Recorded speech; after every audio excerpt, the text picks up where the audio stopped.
It's time to laugh, to win, and to live the thrill of the action. Hey, baby, let's go out there like a bunch of crazy dogs. What the hell's going on out here? No idea what's going on, but I am excited. Every pick, every play, every game-changing moment. Unbelievable! This is You Better You Bet, brought to you by BetMGM on Westwood One Sports. Good morning. My name is Carrington Harrison. Excited to be here with you on this wonderful Friday, getting you ready for Memorial Day weekend. We have a lot planned in today's show. We're going to talk a lot of basketball. We are down to the final four teams in the NBA playoffs. We have the San Antonio Spurs going up against the Oklahoma City Thunder. We also have the New York Knicks facing the Cleveland Cavaliers. We'll sprinkle in a little bit of NFL. I'm sure this week you saw the news that Aaron Rodgers has announced that this is going to be his final season in the National Football League. We got Memorial Day coming up on Monday. I want to give you some tips so you don't come off like a freeloader when you show up to the function. Because you're going to show up to the function, your brother invited you, your sister-in-law invited you to the function, and they're planning on you bringing something. So I want to make sure that everybody is prepared, that everybody has the right items to show up to the function and have a good time and not get the side eye. That's why they had me filling in today for my guy, Nick Kostos. There's a lot of basketball to get into, so let's just dive right into it. This series in the Eastern Conference is over. Now, this is going to be a little bit confusing, but follow me here. You can't win the series in game one, but you can certainly lose the series in game one. And in the first game of this Eastern Conference Finals, I was impressed by the Cleveland Cavaliers to go into that environment and play the way that they played and have a 22-point deficit in the fourth quarter. I was thinking to myself, we've got a series. It was 93-71 with 7 minutes and 52 seconds left in the game. And you had the feeling of maybe I underestimated the Cleveland Cavaliers. You know, they battled in the second round against the Detroit Pistons. They went up against the wall against the Toronto Raptors. Maybe this Cleveland Cavaliers team is a lot like the Pacers team from last year. And sometimes you just got to tip your cap when it's the other team's year. But you have to finish the game. And you know what the New York Knicks did? They turned James Harden into absolute barbecue chicken and went on a 18-1 run that got themselves back into it. Now, despite everything that I'm saying, in the first game of this series, Cleveland still had a chance to win. Cleveland had the ball with an opportunity to steal game one. Despite walking up to the edge, looking over the edge, they had a chance to not tip over. But Sam Merrill misses that shot. It goes in and out, and at that moment, you knew this series is over. Cleveland had New York up against the ropes. They had a chance to let all of those fans who spent hundreds, thousands of dollars to come see their Knicks walk over the Cleveland Cavaliers. They had a chance to send those people back on the train, back into a New York taxi, mad and unhappy. Well, you let the Knicks steal the momentum. They dominated you in overtime. They outscored Cleveland 14-3, and that effectively ended this series. We are now playing out the string the rest of the way between the Knicks and the Cavs. The Cavs are just not a team. They're not an organization. They're not a franchise that I trust. You trust James Harden in these situations? I don't. Do you trust Donovan Mitchell in these situations? I don't do it. You know where you got to feel the best if you're the New York Knicks? Just how incredibly balanced you were last night. That was not a vintage Brunson game. He was 7 for 16 from the floor, 1 for 7 from three, but he did all the other things you need him to do. 19 points, 14 assists. I got a couple of rebounds. I do this. I stay on the floor. I manage the game even when my jumper is not going. Every Knick had at least 14 points, or every starting Knick had at least 14 points in the game. That's because of Jalen Brunson. He is just a guy that does winning plays. This series is over. I think Cleveland is good enough to get one. I don't think they're getting swept. Their home court advantage has been strong enough that they'll win game 3. We'll go into game 4 asking ourselves, is this going to be a series? The Knicks will win game 4. They'll also win game 5 back at the crib. And you will see one of the greatest celebrations of the 21st century with the Knicks going to the NBA Finals. But I don't know how you could see the Knicks, who it would appear or the Cavs, who had the Knicks down on the ground. I'm talking about ground and pound UFC style. They allowed the Knicks to get out of it, turn it around, flip it into an armbar, and then they tap for submission and then think that Cleveland is mentally strong enough with Donovan Mitchell and with James Harden to come back and win this series. They got BTA last night, 109-93, and it wasn't even a vintage game from Karl Anthony Towns. It wasn't a vintage game from Jalen Brunson. This series is over. I was listening to the Bill Simmons podcast a couple of days ago, and he made a very, very good point that we are fortunate enough that we've seen some pretty iconic teams win championships in our lifetime. Now, I remember growing up, we made fun of the Boston Red Sox, that the Red Sox hadn't won a World Series, the curse of the Bambino, and that the Yankees were so successful. But you and I have lived long enough that we have seen the Boston Red Sox win a championship. We have lived long enough to see the Chicago Cubs win a championship. Now, I didn't think I would ever see that. You and I saw the Chicago Cubs win the World Series. And as I was listening to this conversation on the Bill Simmons podcast, he was throwing out there how many teams could win the championship and could still wow us. How many teams could win the championship, and even if you're not a fan of that team, you would be happy to see that team win a championship. And you know what? As I gave it more and more thought, this is the list of teams that I came up with. Number 1 is the Knicks. Now, I grew up in Kansas City. I grew up in the Midwest. I don't have a favorite NBA team. I normally latch on to players like LeBron or just really good storylines in teams that seem like they got something going. But watching how happy the people of New York are for the success of the New York Knicks makes me want to be a Knicks fan. Seeing how excited they are in the streets and seeing how crazy they go for the New York Knicks, it makes me just a little bit wish that I cheered for the Knicks. Now, I would have had to get through some real muddy waters. I'm talking about Andy Dufresne and Shawshank Redemption kind of waters. But now look at it. The Knicks are in a golden era. We saw the 90 Knicks go through their golden era, and it would appear that the 2020 Knicks are having their own golden era right now, creating their own stars. In 5, 10, 15 years from now, Brunson will come back and sit courtside, and we'll look at him the same way that we look at Patrick Ewing.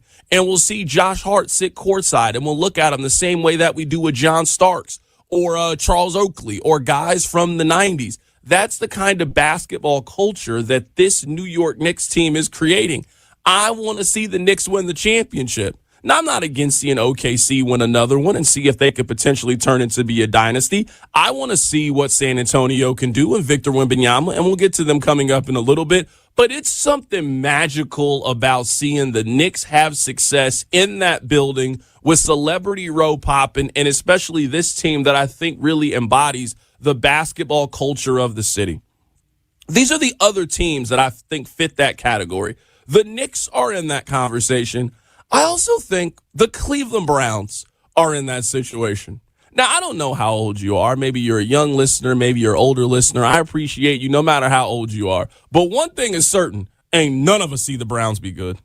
Not a single one of us can say, oh, I remember when the Browns were good. They've never been good. So you know what? If one day we looked up and the Cleveland Browns went on a Seattle Seahawks-like run and one day woke up and found themselves in the Super Bowl, you know what? I would cheer for that team. I would be happy for that team. I would want to see that team have success. The fan base, those people, they have stuck through that franchise, that organization through thick and thin. We saw the Browns move to Baltimore. We saw them come back. We saw them rebuild, and they're still just as bad as they were before. I'm putting the Browns on this list of teams that I think people would be genuinely happy to see win a championship. Two more teams that I want to put on this list, and then we'll talk about the San Antonio Spurs. I think the Buffalo Bills are in this conversation. The Bills are generational losers. Now, they've been into championships. They've played for championships. But if you're a Bills fan, all you know is heartbreak. Sometimes I really think about how miserable it has to be to cheer for the Buffalo Bills. You were the second most successful team of the 1990s. But all we talk about is how you weren't good enough and how you didn't win Super Bowls and how you missed kicks and how you couldn't be the Dallas Cowboys. And you got to watch us celebrate Emmitt Smith and celebrate Troy Aikman and Michael Irvin. And you're thinking that could have been you. That could have been your team. Then you go through 20 years of heartbreak and disappointment, and you watch another team in your division be the dynasty that you could never be. And then in the 2020s, when you finally get one of those quarterbacks, when you got a chance to be one of those guys, you run up against Kansas City. And now it looks like you maybe were passed in your own division by Drake May and the New England Patriots. Being a Bills fan doesn't sound fun. That's why they got to jump on tables. That's why they're doing WWE tombstone power drivers on each other so they can cope with the pain of what it's like to be a Bills fan. I would be happy to see Buffalo win a championship. You know, it's their time. Kansas City, you've won enough. New England, you've won enough. Seattle, you've got a couple of championships in your franchise's history. San Francisco, the Rams, we've seen all these other teams win. We ain't never seen the Bills win. I want to see them win. And the last team I'll throw in the mix is the Detroit Lions. I thought a couple of years ago, I thought we were going to have it. When they had that big lead in the NFC Championship game, I thought we were on the verge of seeing history. That was the Lions' opportunity. That was their chance. That was the window right there for the Detroit Lions to go to the Super Bowl. And they would have played the Chiefs. Everybody in America would have been cheering for the Detroit Lions over the Kansas City Chiefs.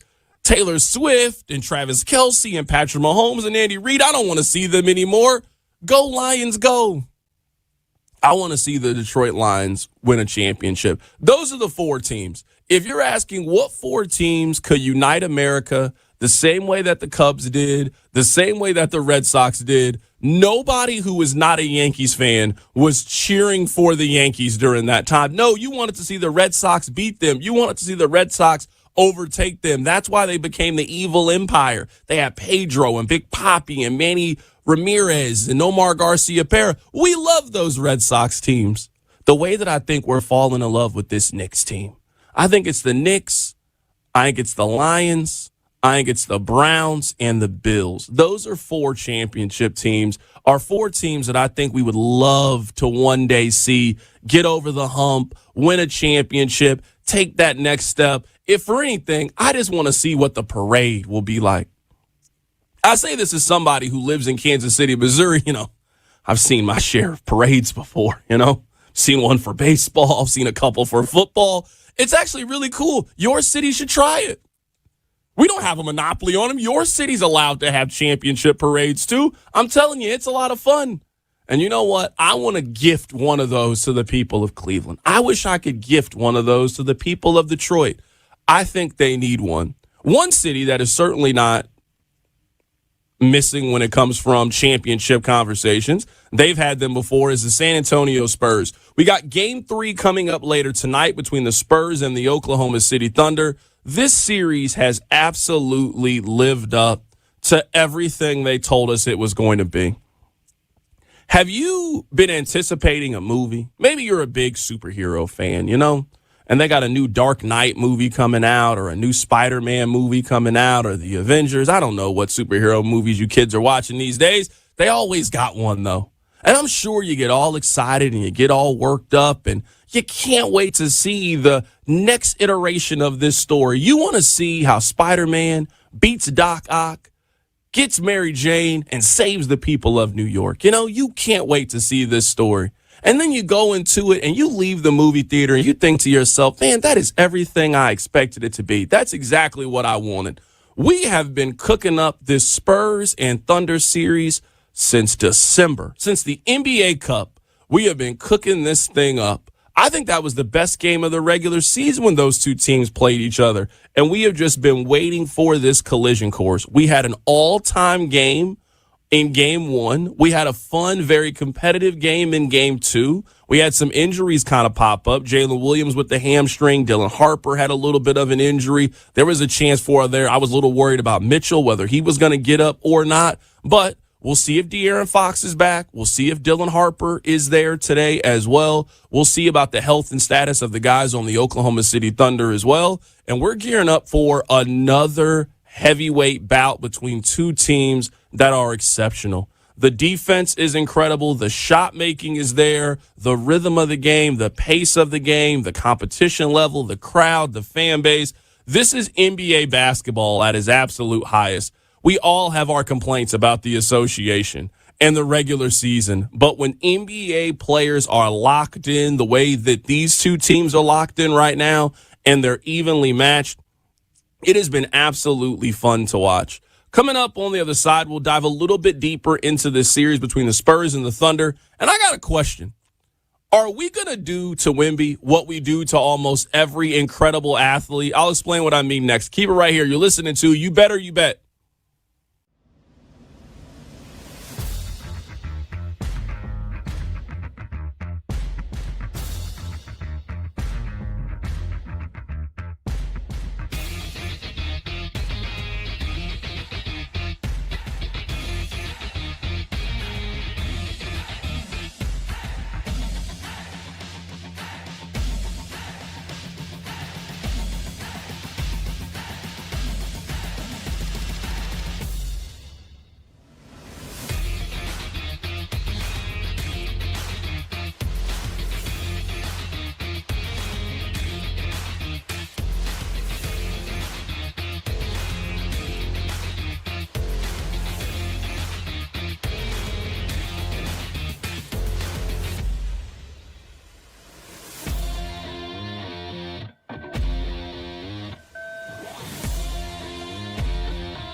Kane waiting. The action begins as the clock hits 10. Gilgeous-Alexander on the attack. Pulls back and hits. This is You Better You Bet, presented by BetMGM on Westwood One Sports.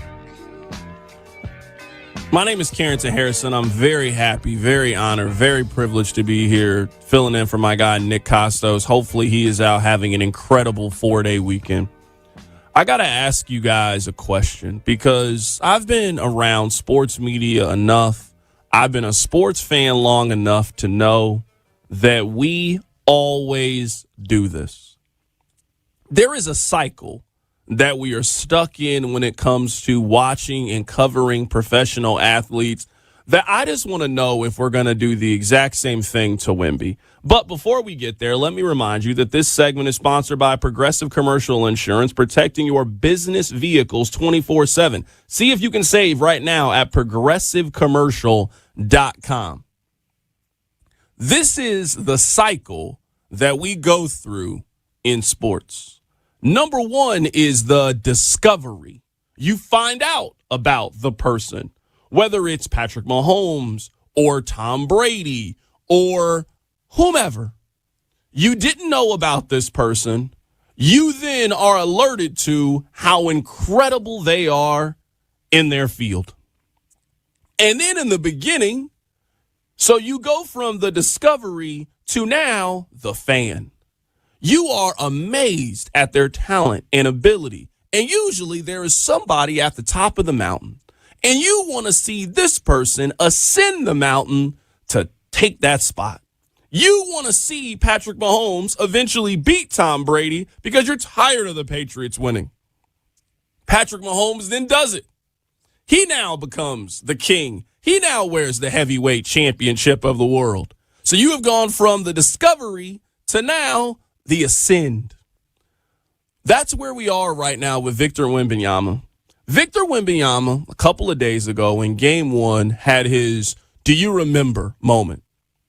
I'll never forget this moment. It was like it just happened yesterday. My stepdad is a huge Michael Jordan fan. Swears by Michael Jordan the way a lot of people swear by him. And I remember he and I were sitting down one day and we were watching LeBron against the Pistons. You guys know the exact game that I'm talking about. And at that moment, I looked to my stepdad and I said, that's the greatest basketball player I've ever seen. And you should have saw the amount of frustration that he had.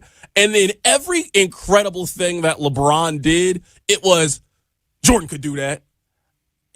But at my mind, at that point, I'm blown away at how amazing LeBron was. There was a time that we all used to feel that way about LeBron, but you know what happens? Then you start winning too much. Then you get too good at something. And that's when we usually turn and we flip on you. And then we start to root for you to lose and ultimately be replaced by somebody else. I've seen that myself with Patrick Mahomes.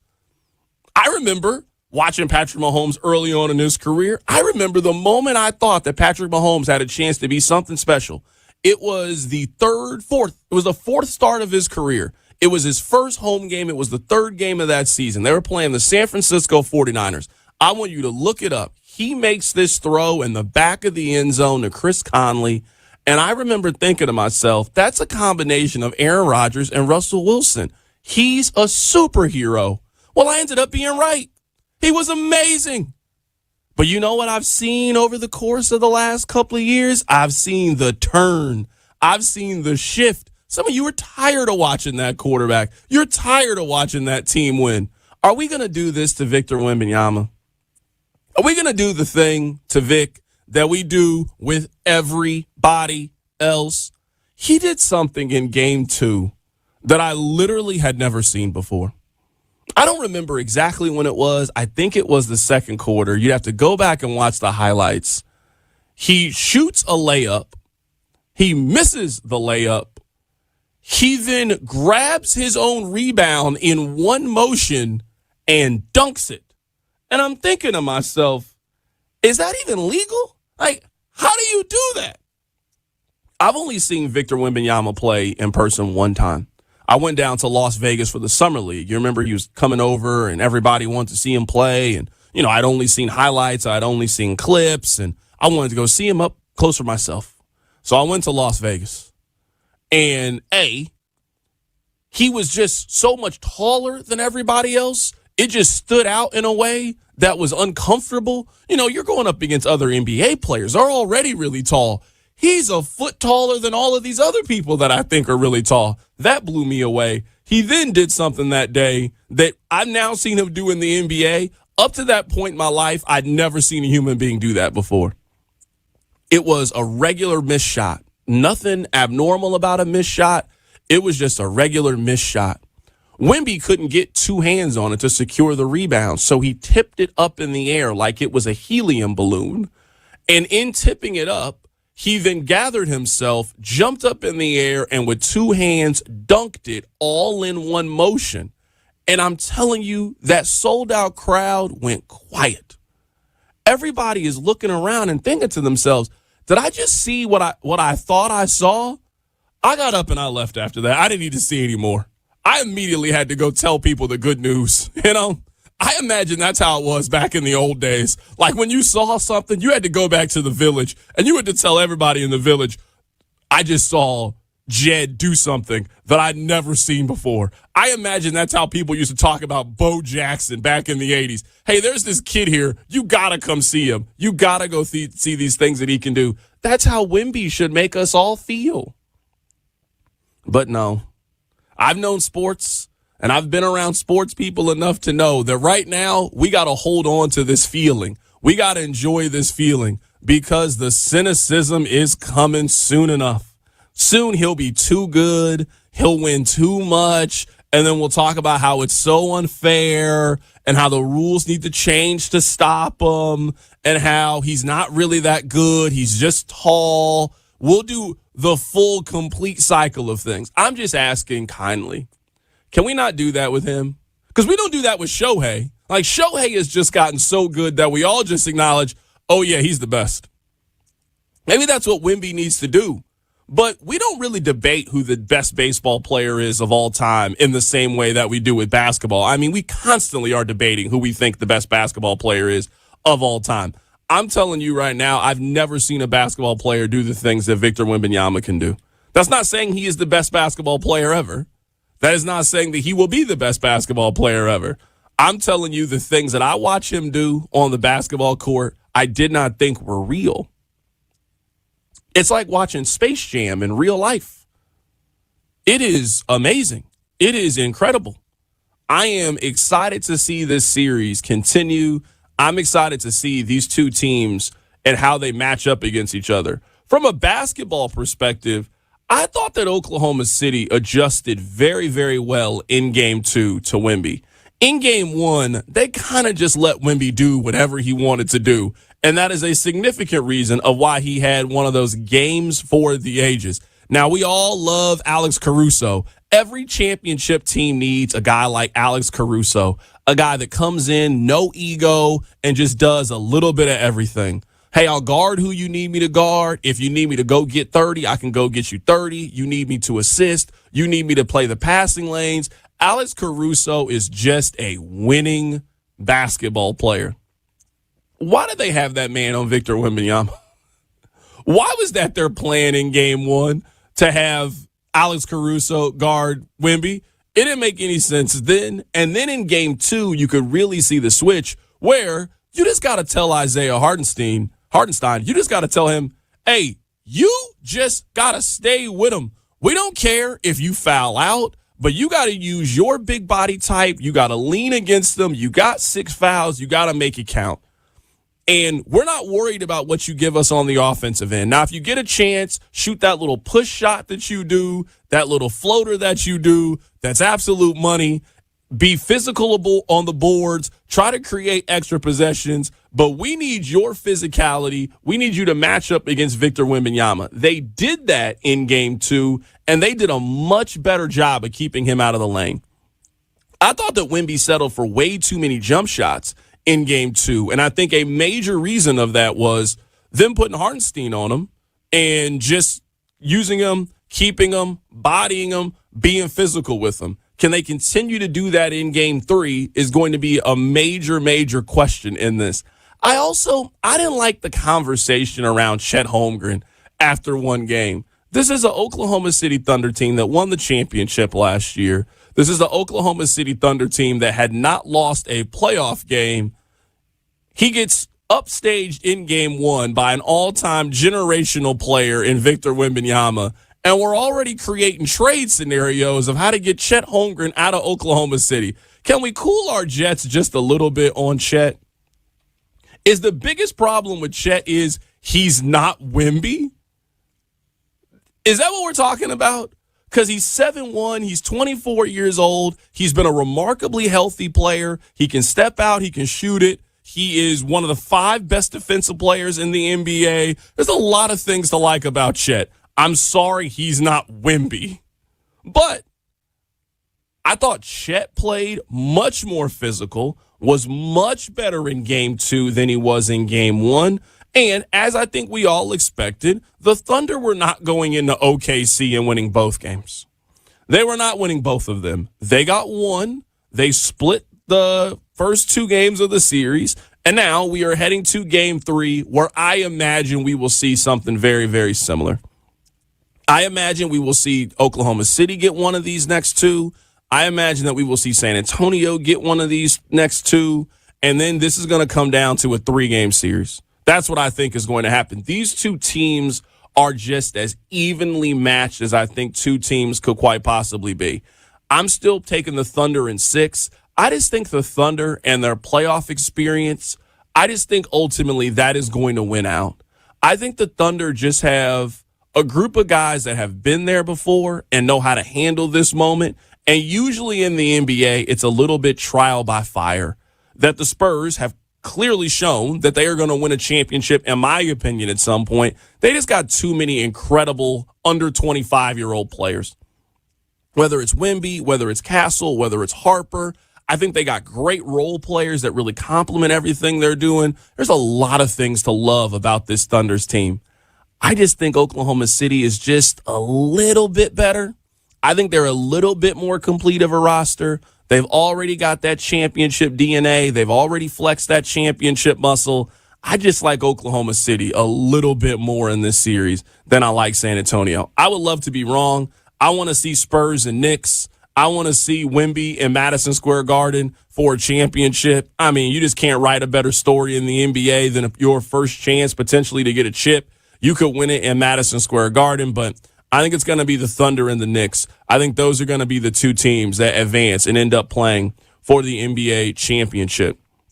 Coming up on the other side, I want to switch gears for a little bit. I want to talk a little bit of football with you guys here on You Better You Bet heading into Memorial Day weekend. I also want to tell you guys about a personal journey that I'm on that I imagine many of you have already walked down this path. I'll tell you what it is. Keep it right here on You Better You Bet.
Welcome back to You Better You Bet on Westwood One Sports. I do want to get into some very serious football things, and we'll do that in a bit. Bill, usually I would lean on you here, but I don't know if you're going to be able to identify with this next take. Kenny, Tyler, I'm tagging you in. I need you here. Have you ever listened to an album, and when you were listening to this album, you knew that you were listening to something special? Like, you didn't need to sit on this for 5 years, 6 years, come back, let it age. You knew in real time, oh, this is amazing music. Or maybe you went to go see a movie and you left the movie theater and you were thinking, this is incredible. Like, I remember the first time I saw The Dark Knight. I'm not a big superhero movie fan, but everybody was talking about how Heath Ledger, and I was like, you know what, let me go see this. And I remember thinking in the middle of this, I've never seen anything like this. I don't know how Batman's going to get himself out of this. This Joker, he's a real terror. He's terrorizing the people of Gotham. I knew instantly. You know that feeling that I'm talking about, Kenny, Tyler? That's how I feel every time I go on Instagram and I see Hillary Duff right now. I mean, she is having an amazing 2026. I mean, I had to share that with you today on You Better You Bet, right? I had to. I just, that's how every time I go on there, there's a new update and a new picture, and I get that feeling all over again. Like, we're watching true greatness. The same feeling I got watching Tiger Woods dominate the Masters. The same feeling I got watching Victor Wembanyama in Game 1. Kenny, let me tell you, that's the same feeling I get right now on Instagram when I look at Hillary Duff. I had to share that with somebody. I thought this was going to be an Iceman reference. No. That's where you were going with this. Well, that's why I throw you a curveball. You got to be ready. You got to be ready for the high and inside. That's what Hillary does. Every time I'm surprised. Every time I'm looking at it, I'm like, what is this? Is an incredible run she's on right now. She hasn't missed. She's like Jim Carrey in 94. You just did Ace Ventura, The Mask, Dumb and Dumber, back to back to back. This is once in a lifetime. This is like Happy Gilmore and Billy Madison over a short period, and The Waterboy. You're not supposed to crank out these kind of comedy hits. That's what she's doing every time on the gram. Hillary Duff, I don't know where you are right now. I hope you're having an incredible morning.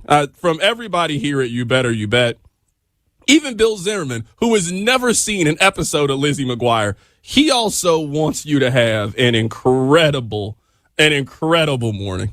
I wanted to share that message with you guys. Come Clean is an all-time banger. Okay. Great song. Bill, it's a great song. Bill, you know ball? I mean, I didn't watch Lizzie McGuire, but I know some Hillary Duff music. Yeah, you know, I know when Carrington heard Come Clean for the first time, he knew he was hearing something different, something special. Okay. All right. I didn't know you were watching a Cinderella story. I learned something new today.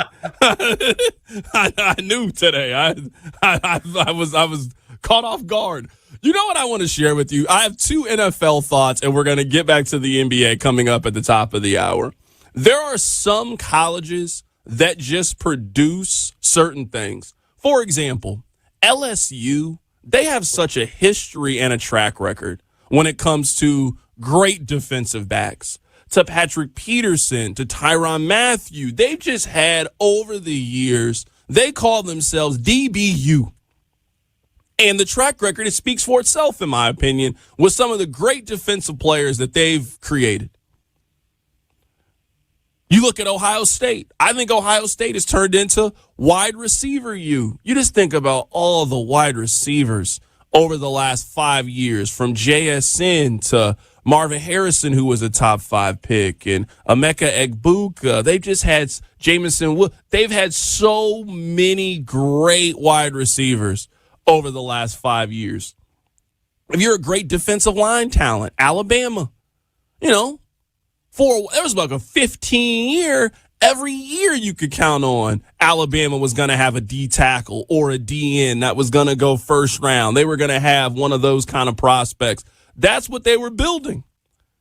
We're seeing that right now at Georgia with moving violations.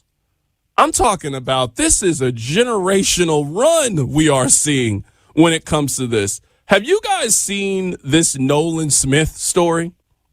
So Nolan Smith plays for the Eagles. I mean, he's a phenomenal player. He really is. He's a phenomenal player. Let me read to you the headline from CBS Sports. Eagles Nolan Smith arrested after allegedly driving 135 miles an hour in Georgia. Now, I mean, I say this tongue in cheek. I mean, why else did I buy this Lamborghini? You know, if I wanted to go slow, I would have got a Corolla. I would have got a minivan if I wanted to do that. You think I spent $200,000 on this car so I could drive the speed limit? Obviously, Nolan Smith used the speed limit as a suggestion. So this is the story. Eagles edge rusher Nolan Smith was arrested in Georgia. He was accused of speeding and reckless driving. Now, I don't know all the legal terms. I don't know how you can be accused of speeding and reckless driving when they caught you on the radar gun going 135 miles an hour. I feel like accused is when we are unsure if you've done it. I'm not unsure on whether or not Nolan Smith has done it. He has not been accused. He was caught speeding and reckless driving.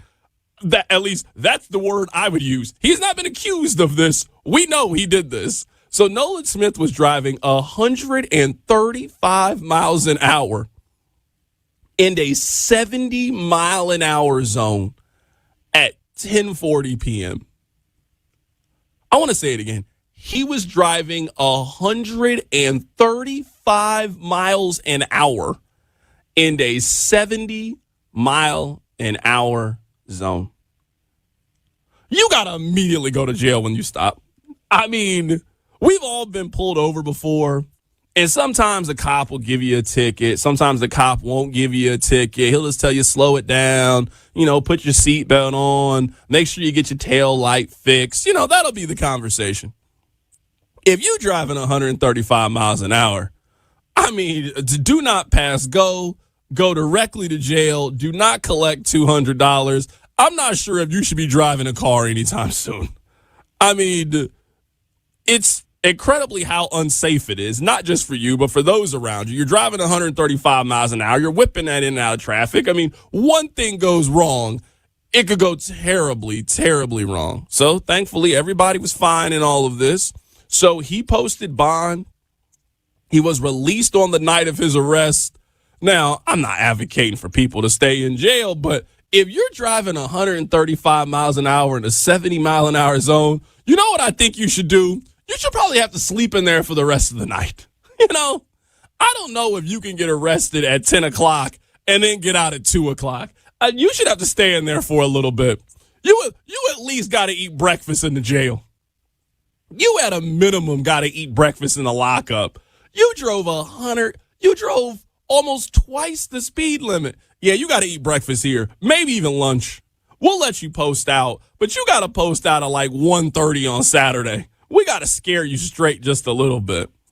So the story also goes on to say the question is whether he'll be available for how many games, because the league will likely investigate the reckless driving incident under the personal conduct policy. Nolan Smith should be suspended for a game this year. He should. He should be suspended for a game. When you've had serious driving incidents like Dante Stallworth a few years back, very tragic incident, Henry Ruggs, Jordan Addison, Rashee Rice. I mean, you get these situations that pop up every single offseason. The same way that we know, hey, if you do this, you're going to be suspended X amount of games. You know, if you get caught up in a domestic violence situation, you get X amount of games because you violated the league's personal conduct policy. If you get caught on a Friday night going 135 miles an hour in a 70 mile an hour zone, you weren't going 85 and got a speeding ticket. You know, that's a normal speeding ticket. Everybody's been pulled over for that before. Hey, you know how fast you were going? Oh, man, I didn't know. I thought the speed limit said 75. That happens before. You knew the speed limit wasn't 115 when you were doing it. You got to miss a game, man. I'm serious. You got to miss at least one game. Week 1, you can't be there. You cannot be participating in week 1 if you're in the National Football League. You got to pay a fine. You got to go talk to some kids. You got to go do something if you're Nolan Smith. This was stupid. This is silly. Every offseason, I call it the wheel of misfortune. Every team in the NFL spins it. and you will see if your team lands on the wheel of misfortune. Now, me doing afternoons in Kansas City, trust me, I've certainly had my conversations in the summer about a Chiefs player landing on bankrupt. They always find themselves in the news. In fact, one of their players right now is in jail in Rashee Rice because he violated the terms of his probation. So the Chiefs are always in the news for some nonsense. Well, you know what? The Georgia Bulldogs are not far behind when we are talking about always finding yourself in nonsense. I don't know what they're teaching them down there at Georgia. I don't know what kind of program Kobe Smart is running, but I'm telling you right now, their players are always in the news for some kind of driving incident. Do they not think that the traffic laws apply to them the way that they apply to everybody else? That's kind of to me like most people I see on a motorcycle. For whatever reason, people that ride motorcycles and people that ride bikes, they just don't think that they got to follow the rest of the traffic rules the way that us in a car have to. It never makes any sense to me. Like you're whipping in and out of traffic. It's like you're in the middle of a Vin Diesel movie. I didn't sign up to be an extra in this. I got my hands at 10 and 2, seatbelt on, officer. I didn't go get him. Arrest him. Arrest Nolan Smith for going 135 miles an hour into 70-mile-an-hour zone. Did you guys know that yesterday was the 30th birthday for Josh Allen? Yes, Josh Allen. Happy birthday. Josh Allen is 30 years old. Hey, Josh, that clock is ticking, my boy. I'm here to pass that message to you. You need this message. You need to hear what I'm saying very, very clear. That time is ticking. Because I'm looking at your contemporaries. I'm looking historically at all-time kind of quarterbacks. And your resume in comparison to some of them for how we talk about you, looking kind of light. Now, you do have the MVP. Salute to you for having the MVP. But so does Cam Newton. He has an MVP, also taking his team to a Super Bowl. Matt Ryan has an MVP, also taking his team to a Super Bowl. I'm seeing a lot of these quarterbacks that historically can match your resume. I'm looking at guys who I would consider to be your contemporaries. The fact that Drake May went to a Super Bowl before you has to absolutely grind your gears. You started your NFL career when that kid was in high school, and now he took your division championship from you and then guided his team to the Super Bowl. That doesn't make you mad. Josh, you're 30. I don't know if we got another 6-7 years of incredible Josh Allen. If you look at Cam Newton's career and when Cam's career started to kind of fall apart, Cam Newton's career started falling apart kind of around the age that Josh Allen is. Cam Newton played 2 games when he was 30 years old. He got hurt. He then played 15 games for the Patriots at 31. He then played 1 more season in the NFL in 2021. Cam was out of the league at age 32. Out of the league. Now, I'm not saying that's going to happen to Josh Allen, but for a big physical quarterback that runs the way that he does, I'm telling you, the end comes a lot quicker than you think it does. We're going to get back to the NBA playoffs coming up at the top of the hour. Keep it right here on You Better You Bet.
It's time to laugh, to win, and to live the thrill of the action. Hey, baby, let's go out there like a bunch of crazy dogs. What the hell's going on out here? No idea what's going on, but I am excited. Every pick, every play, every game-changing moment.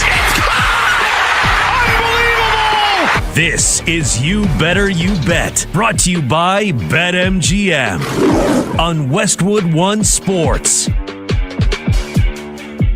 Good morning. Welcome back into the show. Coming up in just a bit, we're going to be joined by Mitch Lawrence, who covers the Knicks. But first, let me remind you to be a part of the playoff action when you bet with boosted odds. Activate your odds boost token for any bet on the NBA playoffs, and you'll receive an even bigger payout if your bet wins. All you need to do to get ready for tip-off is to download the BetMGM app today. We are about halfway done with the NBA playoffs, so you certainly still got a lot of time to take advantage of this and celebrate the NBA playoffs. Speaking of the playoffs, let's head to New York right now to be joined by Mitch Lawrence. He is a longtime Knicks and national NBA writer for the New York Daily News, joining us on the show today. Mitch, happy to talk basketball with you this morning.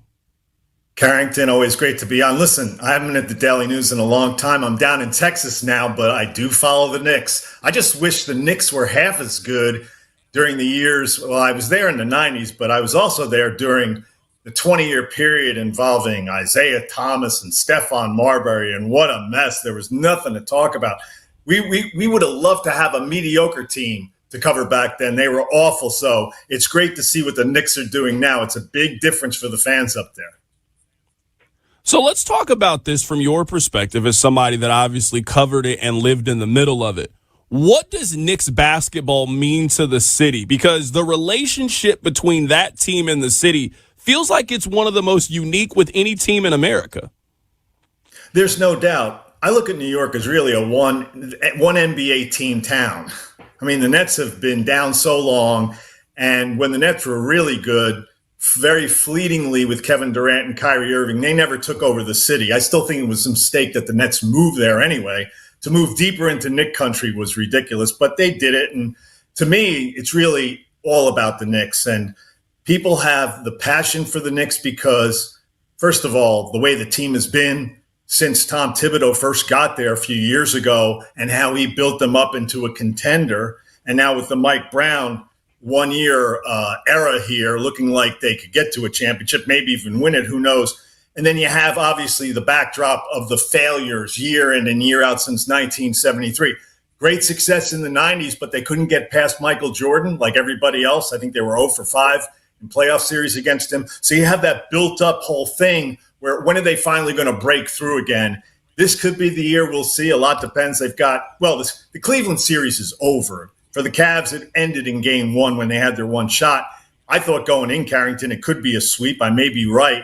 And we'll see what happens, who emerges from the West and the injury factors there, because if the Western teams come in, whoever it is, Oklahoma City or San Antonio, and they've got significant injuries, the Knicks will have a chance there. But all things being equal, if they're all healthy out there in the West, the Knicks will have a tougher time. But that's the quick Cliff Notes version. The Knicks fan is a fan that has been desperate to root for a team, to have a ticker tape parade since 1973. So that's why there's so much passion.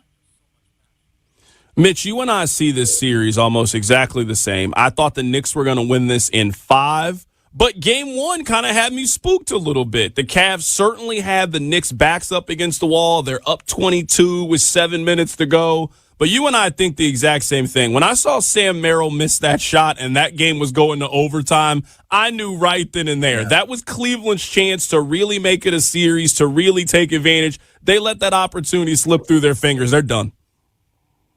Yeah, it's going to be something that Kenny Atkinson especially is going to rue for a long time.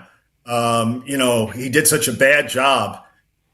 We all know with that ridiculous, 44-11 run that the Knicks went on, and he's not doing anything there to, the first job of a coach in that situation is you have to stop the bleeding. You have to use your timeouts judiciously, get your team back to where they can take a deep breath, make your your correct substitutions, run some sort of an offensive play. That was coaching malpractice. And I've known Kenny a long time. I knew him when he was an assistant under Mike D'Antoni back in the day, and he helped develop Jeremy Lin. He's a good guy. We all know that. But still, that was a rough time for Cleveland. That was their one shot. Now, going into the series, I thought the Knicks had a great chance to sweep because, you look at the Eastern Conference, and I looked at the Pistons, and I said, well, Cleveland, it took them 7 games to beat a team that really is not cut out for this time of year.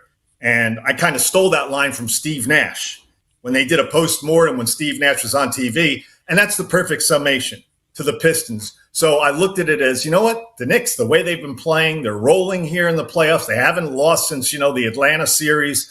And I thought coming in, they could come out in game 1 and they could sweep Cleveland and then just wait to play the winner of the West and hope that goes 7 and hope there's some key injuries maybe along the way. Now, in the first 40 minutes of game 1, I'm sitting there going, what happened to the Knicks team that I saw destroy Philadelphia? And I don't know if it was they were, it's 9-day layoff. You're sitting there in New York. Everybody's telling you there's going to be a ticker tape parade for the first time in, more than 50 years. So you get a big head. And that's what it looks like. And the Sam Merrill shot, that is going to go down as one of the key misses if the Knicks continue to go on here, because that's really where Cleveland could have made it interesting. I still don't think they would have won the series, but still it would have put the gun to the Knicks because in terms of pressure, because you got to remember, Mike Brown's mandate in his first year was set forth by Jim Dolan, the owner, back in January, Carrington, when he said, famously, they have to we have to get to a finals. Which is, there can't be any more pressure. I've never heard of an owner say that. So there can't be any more pressure on a guy than Mike Brown. And Mike Brown has had a great coaching run. What he did in game 2 last night, what he's done throughout with Karl Anthony Towns becoming more of a playmaker, taking the ball out of Jalen Brunson's hands, just in terms of not being so ball dominant. You saw it last night. Brunson was surgical with 14 assists, made all the right plays, played so well, set up other people, and you had guys like Josh Brown and Mikal Bridges come through. And the way the Knicks are playing now, totally confident. They've got guys who can score at any time. They're definitely the class of the East, but we kind of knew that coming in because the East was really down.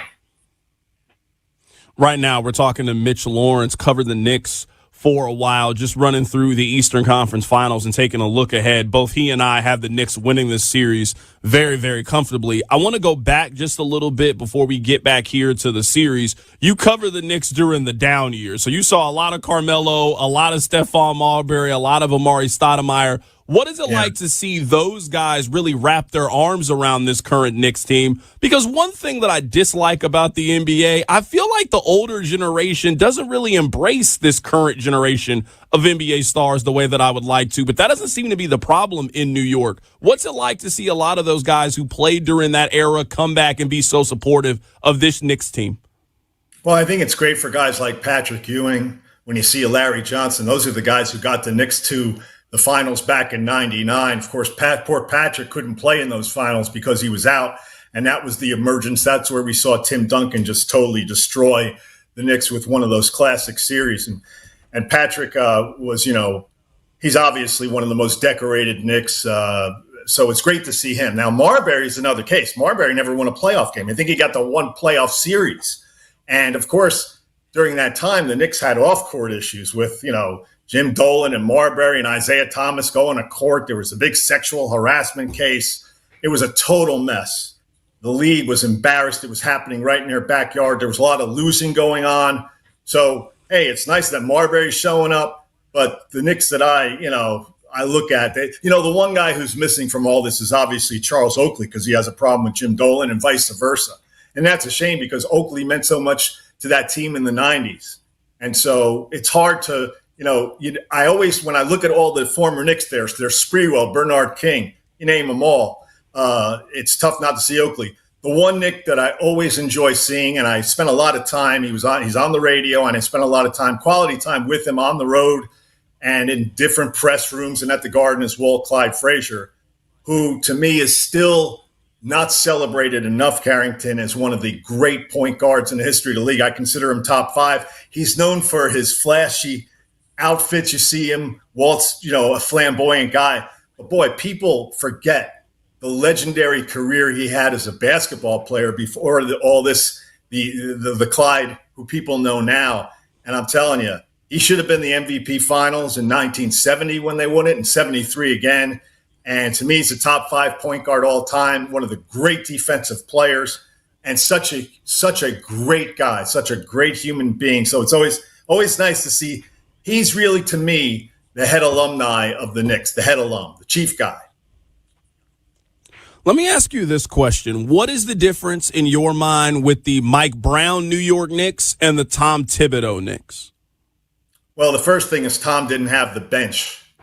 You know, the bench that Tom had, including the bench he had last year when they fell short in the conference finals, I don't even think those guys are in the league anymore. So they got, credit to Leon Rose.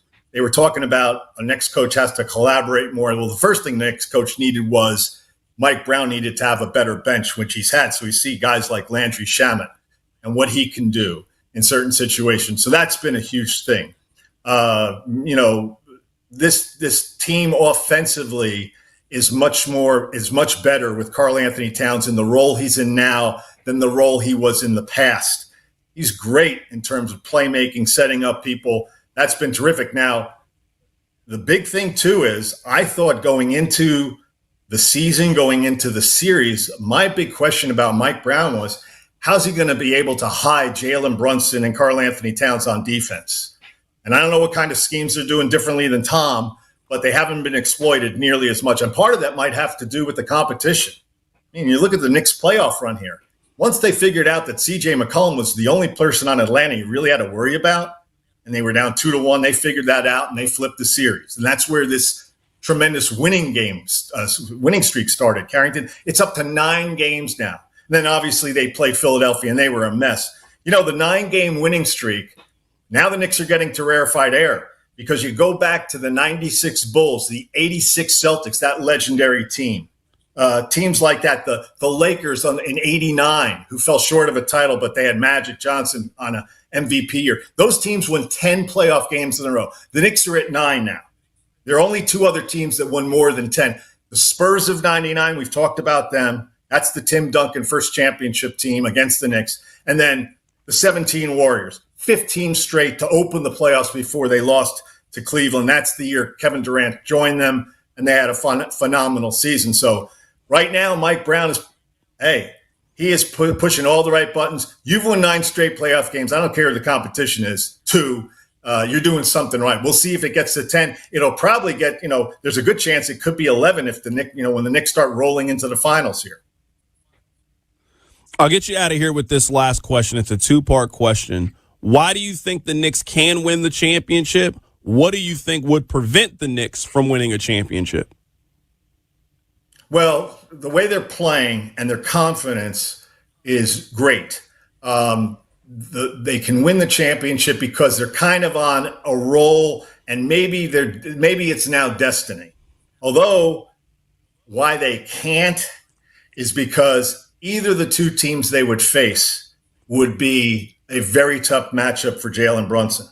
Now, Jalen Brunson, as we know, is not a big guy, and they have both teams, San Antonio and Oklahoma City, have tremendous, long, athletic, quick perimeter guys who could probably take Jalen Brunson out of games and prevent him from being the scorer the Knicks might need in those games.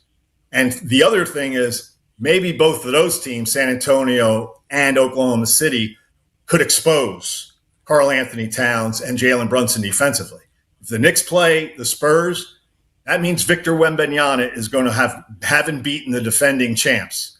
And I think if they go in there and they're all healthy, meaning they've got Dylan Harper and De'Aaron Fox and Castle and Vassell and Victor Wembanyama, that'd be too much for the Knicks. And if it's Oklahoma City and Jalen Williams has returned from his hamstring, we'll see about that. I just think with Shai Gilgeous-Alexander and their championship DNA, they know how to win. That's one of the things the Knicks don't know how to do. That'd be a better situation if they played the Spurs from that standpoint. But I always give a team, Carrington, with the championship experience, having been there, lived through it, know what they can and can't do, know what it takes to win. That would be the Oklahoma City formula to part of the formula to beating the Knicks. Plus, obviously, I think those teams would have the home court advantage, right?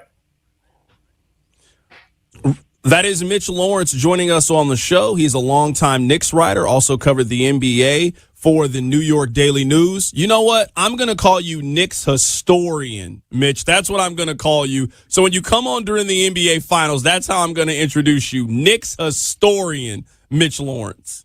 Sounds like I've already got an invite back. I appreciate that. And I'm also on Sirius XM Radio. Don't forget that. All right? But good talking to you, Carrington. Take care. Absolutely. That is Mitch Lawrence joining us on the show today, talking a little bit of basketball, getting you ready for Game 3 of the Eastern Conference Finals. That will be tomorrow in Cleveland as the Knicks. They are in total and complete control of that series right now. They're up 2-0 over the Cleveland Cavaliers. We have just left New York. Let's head to San Antonio for the host of Game 3 of the Western Conference Finals. We're going to be joined by Dan Weiss. He is the radio voice of the San Antonio Spurs. They got a good one coming up tonight in Game 3, tied at 1 apiece between the Spurs and the Thunder. That's coming up. Keep it right here on You Better You Bet.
Welcome back to You Better You Bet on Westwood One Sports. This series between San Antonio and Oklahoma City has lived up to all of the hype. This is a series that, in my opinion, has been brewing since December, back in the NBA Cup, and so far in the first two games, we have seen some incredible basketball. It is hard to play NBA basketball at a much higher level than we've seen so far in the series. We are going to head to San Antonio here momentarily to be joined by Dan Weiss. He is the radio voice for the Spurs. But first, let me remind you that this segment is sponsored by Progressive Commercial Insurance, protecting your business vehicles 24/7. See if you can save at progressivecommercial.com. Let's head to the phone lines right now to be joined by Dan Weiss, who is the radio voice for the San Antonio Spurs. Dan, happy to have you on the show today. Thanks, Carrington. Good to be on. Absolutely. Let's start with this. What is it like to have a courtside seat every night to watch Victor Wembanyama play? That is probably the best gift I could say I've ever received as a play-by-play announcer in my career. I've gotten a chance now to call, at least for this season, 101 of his games. But, prior to transitioning over to the radio side, I was doing Spurs television for 8 years. And a couple years ago, our TV play-by-play voice, Bill Land, was dealing with some health issues. And, I got a chance to fill in for about half the season. And so I got a courtside seat to call Victor Wembanyama's first ever triple-double, his 10-block game in Toronto. I mean, there's just so many great highlights I've had a chance to witness that it's a lot of fun, and I certainly don't take it for granted. He does things that we've just quite literally never seen before. There was a play he made in Game 2 where he took a shot. It was like he took a layup, but he missed it.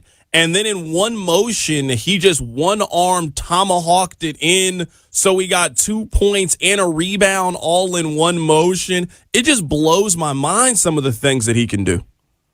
Some of these things now, and I know exactly which one you're referring to because he actually did it twice in the game the other night. I almost think these are intentional misses, believe it or not. It's kind of the way I'm starting to look at it because he knows that his length and center of gravity and his trajectory to the ball off the miss is going to be higher than any other player on the floor. And he knows that with that wingspan, if he gets the angle right, and a lot of these shots you see, they're not straight on, right? They're off the glass. He gets the angle right, he's going to be able to easily get the ball back and throw it back in, where that is clearly a much more higher percentage shot than the initial shot is. So Victor does a lot of things, and you hear this often. A lot of the things that he does on the floor or off the floor are with intention. And I truly am starting to believe that some of these shots that he is following up his own miss are done with intention because they're creating higher percentage opportunities for him. Sometimes I hate when we talk about competitiveness with these professional athletes because all of them are competitive. You don't get to this level if you're not very competitive. But his motor just seems to be a little bit different. He seems to really care in a way that the average NBA player doesn't seem to care. What is it like to see that competitive drive in nature, and how has it fueled the rest of the Spurs? It's awesome. I mean, I 100% agree with you. I think it goes back to the beginning of the season when we asked Victor what his expectation was, and he said a playoff spot. So that meant, no, not a play-in tournament spot. That meant a playoff spot, a top 6 spot in the ultra-competitive Western Conference. So that competitive fire was right there from day one in training camp. And I think we all got that message, but I think more importantly, his teammates got that message that he wanted to win now, not next year, not in 2 years, now.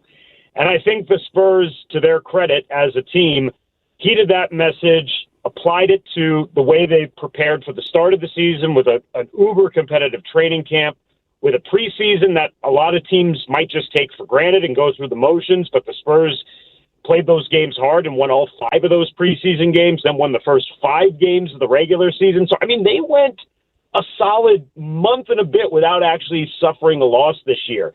And that competitive fire just continued to fuel, and it is continued to fuel them here over these last couple of months. I think one of the greatest things that I've taken away from this Spurs season is their resilience. They have not dropped consecutive games in 55 games in 129 days. The last time they dropped back-to-back games, you have to go back to January 11th and 13th. And I think that all stems from what you're talking about, the competitiveness of Victor Wembanyama and how that fuels the rest of his team.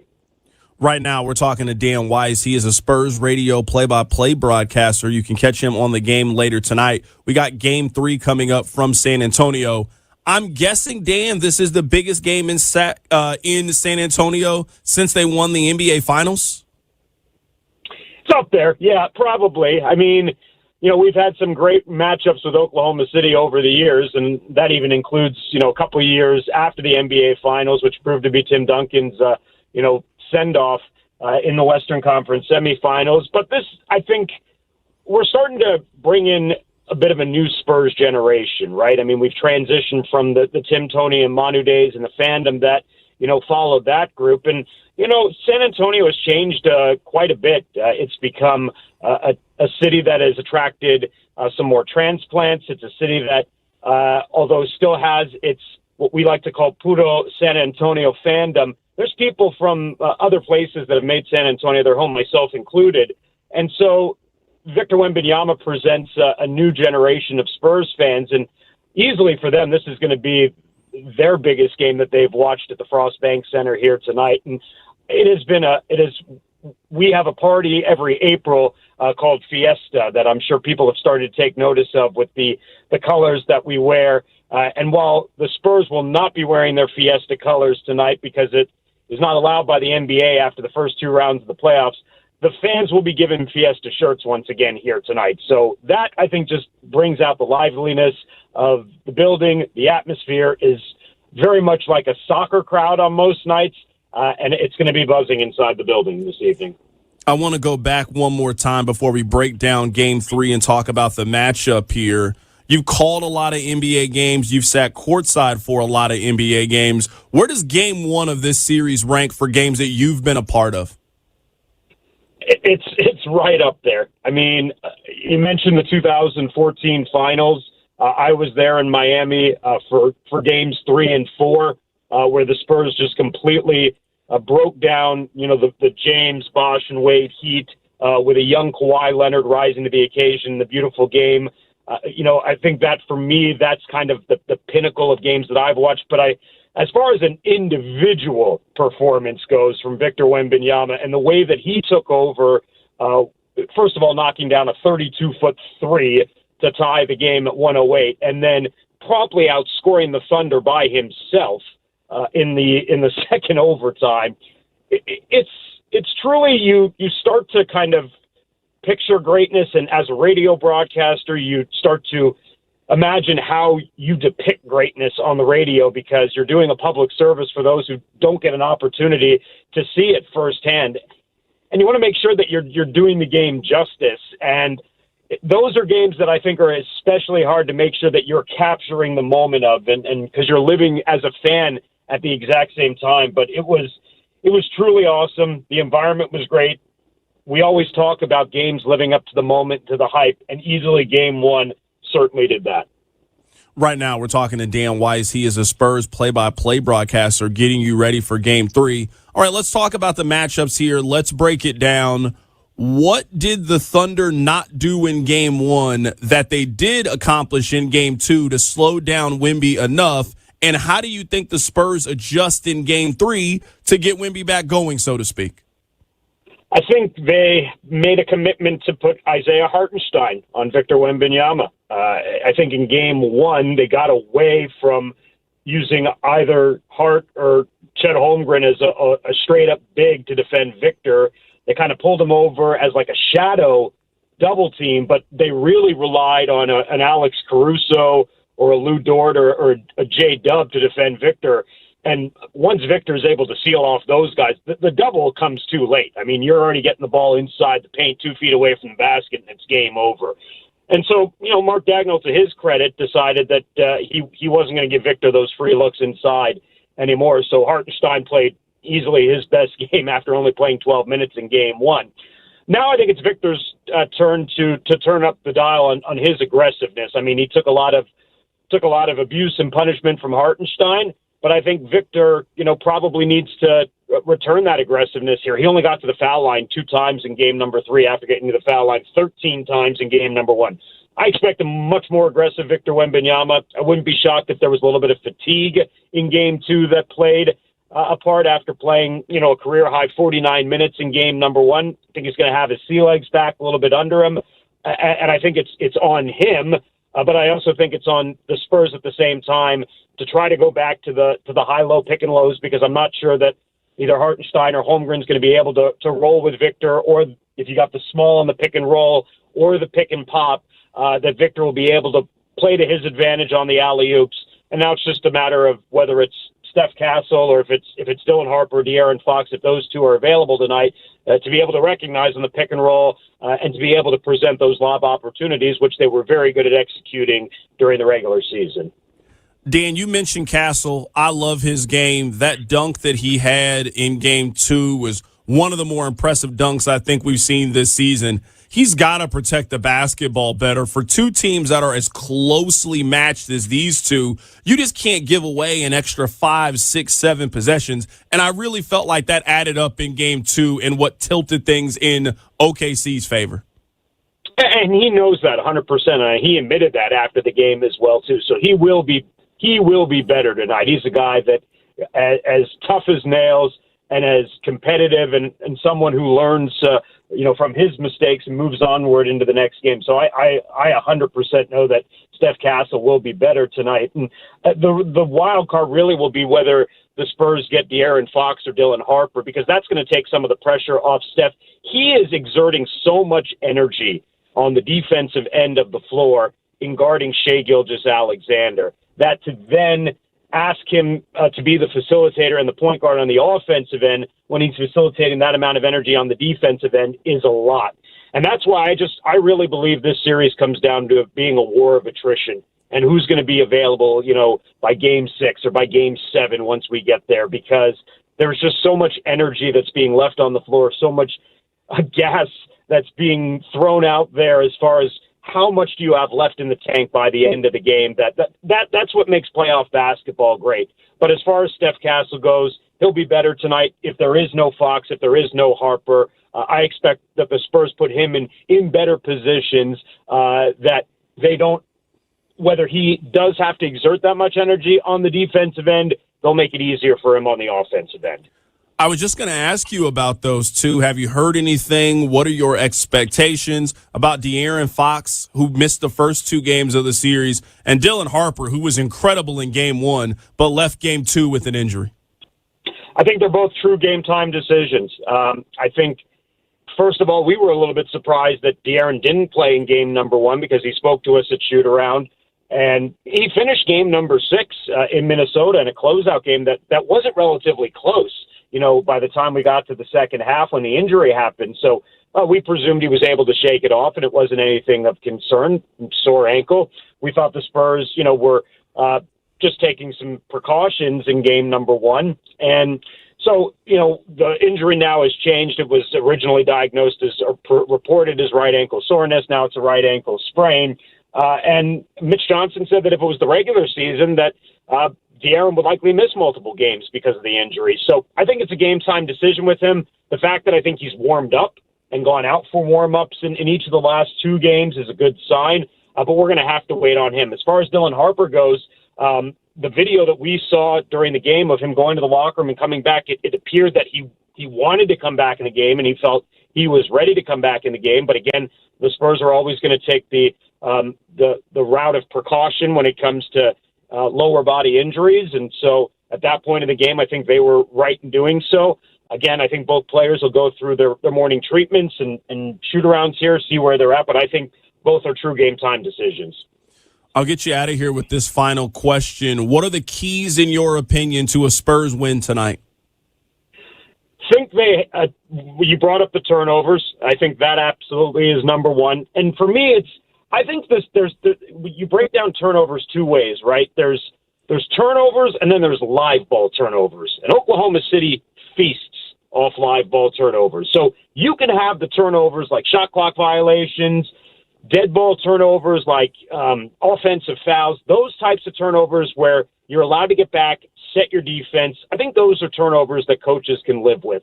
Live ball turnovers are just going to drive you crazy because that allows Oklahoma City to do what they do best, get out in transition and make you pay at the other end of the floor. So key number one, that's one for me. And the second for me is the Spurs bench. And I don't expect Oklahoma City's bench to go off for 57 points again in game number 2, but their bench was really good in game number 1. And I think the Spurs bench is going to have to match that. I don't, think they can give you 57 points per se, but they got to give you something on the offensive end. Keldon Johnson, the newly minted 6th man of the year, Carter Bryant, Harrison Barnes, whoever comes off that bench, they've got to take some of the pressure off the starting 5 and be able to give you something that allows those guys to get a little bit of rest and keeps the game close so that they come back. And in game number 1, the Spurs starters absolutely obliterated the Thunder starters. I think they outscored them by 41. So the Spurs starters may have the edge there, but in game 2 it was the bench that the Thunder had the edge. And I think that's where the Spurs need to, be able to counter that tonight. That is Dan Weiss joining us on the show. He is on the Spurs radio broadcast. He is the play-by-play announcer. He has the honor and privilege of being courtside tonight for Game 3 of the Western Conference Finals. You already know that building is going to be rocking as one of the budding rivalries in the NBA is taking place. Dan, man, I envy the position you're in tonight, man. Have fun. Have a great broadcast. Can't wait to watch this game tonight. Thanks, Carrington. Appreciate the time. Absolutely. That is Dan Weiss joining us on the show today. He covers the Spurs. They got a good one coming up tonight at home against the Oklahoma City Thunder. Coming up on the other side, I had an epiphany that I want to tell you guys about, and we're going to do what I'm calling the 10.5 challenge. I'll explain what it is. Keep it right here on You Better You Bet.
Welcome back to You Better You Bet on Westwood One Sports.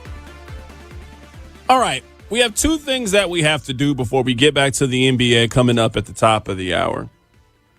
But before we do any of that, I need to remind you to be a part of the playoff action when you bet with boosted odds. Activate your odds boost token for any bet on the NBA playoffs, and you'll receive a bigger payout if your bet wins. Get ready for tip-off with BetMGM. Download the BetMGM app today.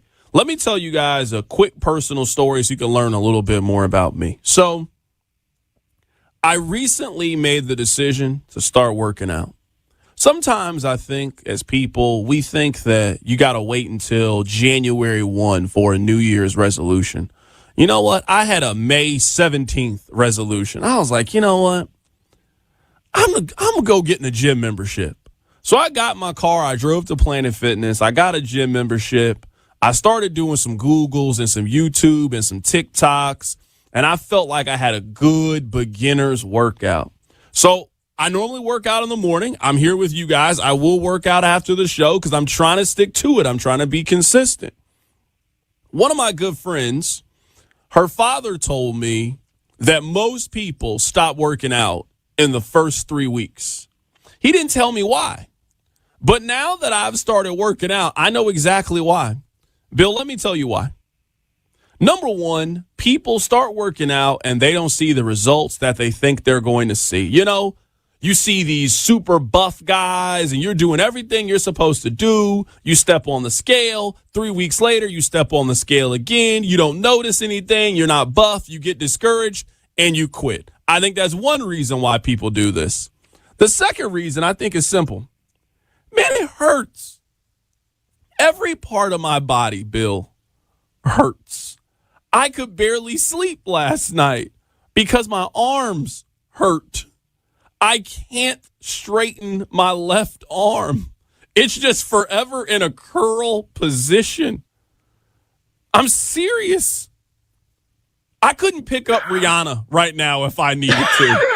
My arms would give out. My body would give out. I am in so much pain. This is my flu game. I feel perfectly fine. I'm healthy. But I'm telling you right now, I wish I could explain to you guys how much my arms hurt. So this is the workout that I'm doing, Bill. So on Monday, it's a push day. On Wednesday, it's pull day. And then later today is leg day. That push and pull workouts, they ruined it for me. I mean, my arms, they hurt. They're in so much pain. And then everybody in my life is like, oh, that's good. That means you're doing it right. Well, what does doing it wrong feel like? Because this is awful. This is terrible. So I have to ask you, so when was the last time you were doing weightlifting before this? Are we talking like a year or is it like 5 years? This, I never. I was allergic to lifting weights. I would see the weights and I'd break out in the hives. I wanted nothing to do with it. But I was like, you know what? I'm 37. I mean, 40's coming. You can't stop it. It's coming. So I just want to be prepared, you know? Everybody talks about how their body feels. I just want to be in that position. So I decided, you know what? I'm going to work out. I'm going to do what I need to do. But it sucks. This is terrible. That's what it is. It's terrible. Yeah, the first time you pick up weights after a long way off, you do those first workout or two. Yeah, I actually, Carrington, this is actually funny because you and I are in the same boat. Now, we're about 10 years apart in age. I've got you by about 10 years. 40 didn't bother me, but 50's been that number for me that's like ticking in the back of my head. Like, that can't be a reality, and it is. I actually picked up weights about a month ago and started doing weight training. And when I've gotten back into like exercise, I always do cardiovascular. Like, you know what? I really want to start lifting weights and all that. And like, oh my God. One, because I have a set of dumbbells I've had, because I used to lift weights all the time when I was younger. I have a set of dumbbells I've had forever. I started picking those up. The numbers were a lot smaller than they used to be, and they were doing a lot more damage to the muscles during the recovery phase. I'm telling you right now, I'm struggling. I had to borrow on the way here, Bill. One of the reasons why I was running a little bit late, I just stopped at my friend's house and get a massage gun. I sent him a text last night at 5 a.m. Hey, brother, I need you. Please help me. I'm struggling. I need help. I don't mind admitting when I need help. I'm not too proud to beg when it comes for help. All right, you know what? We might not have enough time to do this exercise. Guns, they come in handy. Just wait till you're my age, Carrington. You're going to be needing them after you sneeze too hard. I'm telling you right now. You know what? We'll save this for after Nick Friedel. We'll do this coming up in a bit. We don't have enough time to do this. I apologize. I promise you we'll get back to this. We'll do our NFL challenge here coming up in about 20 minutes or so. I want to tell you about a great American travesty. Now, you might not want to admit it, but every man listening at one point has been to Hooters. Maybe you didn't go there for any nefarious reason. Maybe you went there just because you wanted to get a great bite of wings. Maybe that's what you wanted. Maybe that's why you went. Well, you know what? Hooters right now is going through some tough times, you know? Hooters is struggling a little bit. And now Hooters has made a decision that they want to rebrand. The CEO of Hooters was on television and said, we want to become more family and kid-friendly. And that Hooters wants to reclaim its brand as a, quote, neighborhood place. Timeout. I got to go to the monitor. I got to review this. I got to do that thing they do in the NBA. We got to review this. Hooters wants to be a family brand, kid-friendly, a neighborhood place. I don't know about you guys. I'm not going to Hooters for the same experience that I'm going to Applebee's for. I'm not going to Hooters for the same vibes that I'm going to Chili's for. Chili's has a lane. It's a great lane. Get yourself a triple dipper. Get yourself some baby back. Get yourself some baby back ribs. What are we doing here? This was the rebrand? How do these people become CEO? The name of the restaurant is Hooters. We know what we're signed up for when we get there. A neighborhood place. I was dumbfounded. I was flabbergasted when I read this today. We caused this. We really did. We caused this. We failed Hooters as a society, as men. This is a great American institution. It combines some of my favorite things. They all come together under one umbrella. Beautiful women, good cheap drink specials, amazing wings, and sports. All under one roof. How do we let this concept die? Do we even fight hard enough to keep Hooters in our life? Now they're trying to turn Hooters into Applebee's. That's not why I'm here. We got to get back to basics. We got to get back to the recipes. We got to get back to what made us what we were. You got to, at a minimum, I insist that you change the name. You can't be calling it Blue Magic anymore. You're no longer selling Blue Magic. You can call it anything else, but you can't call it Hooters anymore. That's not what it is. I was beside myself when I saw this. This man went on the news and said, we want Hooters to become more kid-friendly. That's probably what got you here in the very, very beginning. You should be going in the opposite direction, not that direction. Let me be the CEO of Hooters. We'll be back on top. That's where we'll be back on top. You see what Texas Roadhouse is right now? You see what Longhorn Steakhouse is right now? I want to be that person for Hooters. I want to be the Raising Cane's person for Hooters. Raising Cane's everywhere, taken over by storm. You see Chick-fil-A booming right now. You've never seen Chick-fil-A empty. Doesn't matter what time of day it is. Let me start running Hooters. We'll turn it into Chick-fil-A. I can't believe we abandoned American institution, man. We got to come together. We really do. We got to come together. Coming up at the top of the hour, we're going to get back to the NBA. We're going to be joined by Nick Friedel. We're going to talk a little NBA. We're going to see if he agrees with me that there's no reason to watch the Eastern Conference Finals anymore because that series is over. Maybe make that a Netflix night. Maybe watch The Crash. Maybe catch up on your shows. The Eastern Conference Finals are over, but the Western Conference Finals is hot and heavy. We got two incredible teams. We'll get to that coming up on the other side. Keep it right here on You Bet or You Bet.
Welcome back to You Better You Bet on Westwood One Sports.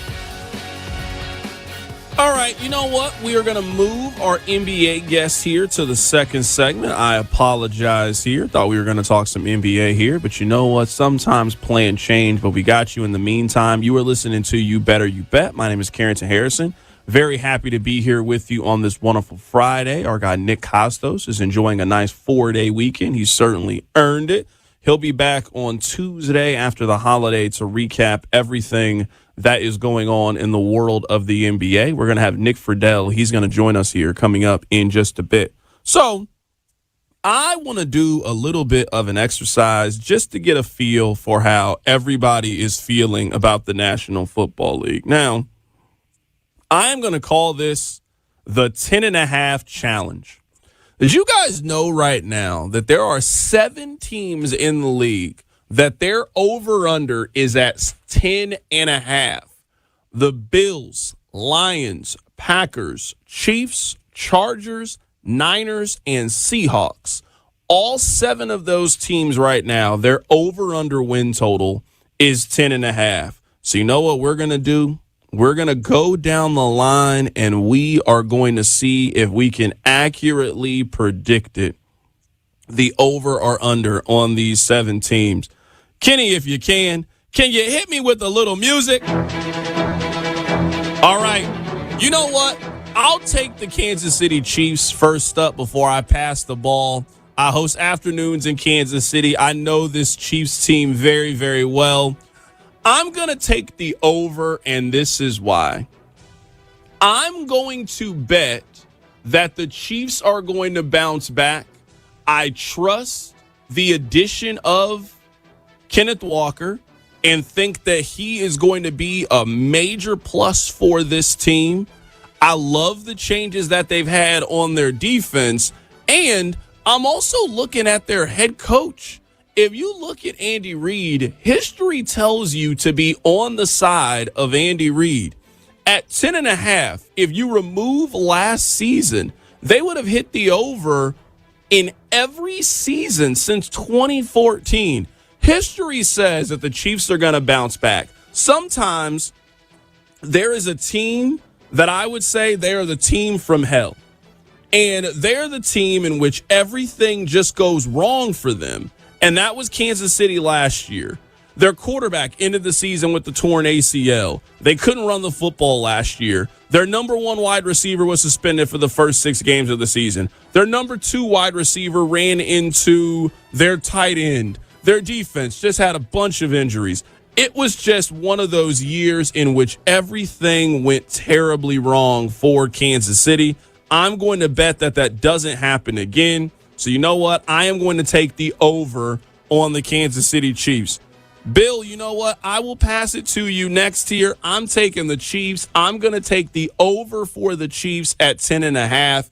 I think they bounce back, and I think they get to either 11 or 12.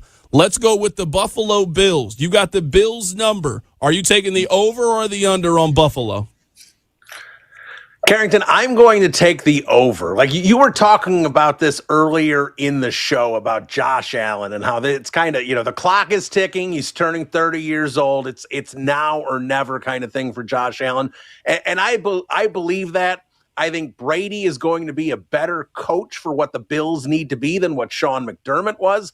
I think DJ Moore, I don't think he's quite as good as he was about 3 or 4 years ago, but I think he's still a really good receiving option. I think that's going to help that offense tremendously and kind of here's the one thing DJ Moore is. When it's 3rd and 8, you target DJ Moore, and that's where he was a big help with Caleb Williams. He made Justin Fields functional years back with the Bears with that kind of thing. So I think Buffalo is in a position.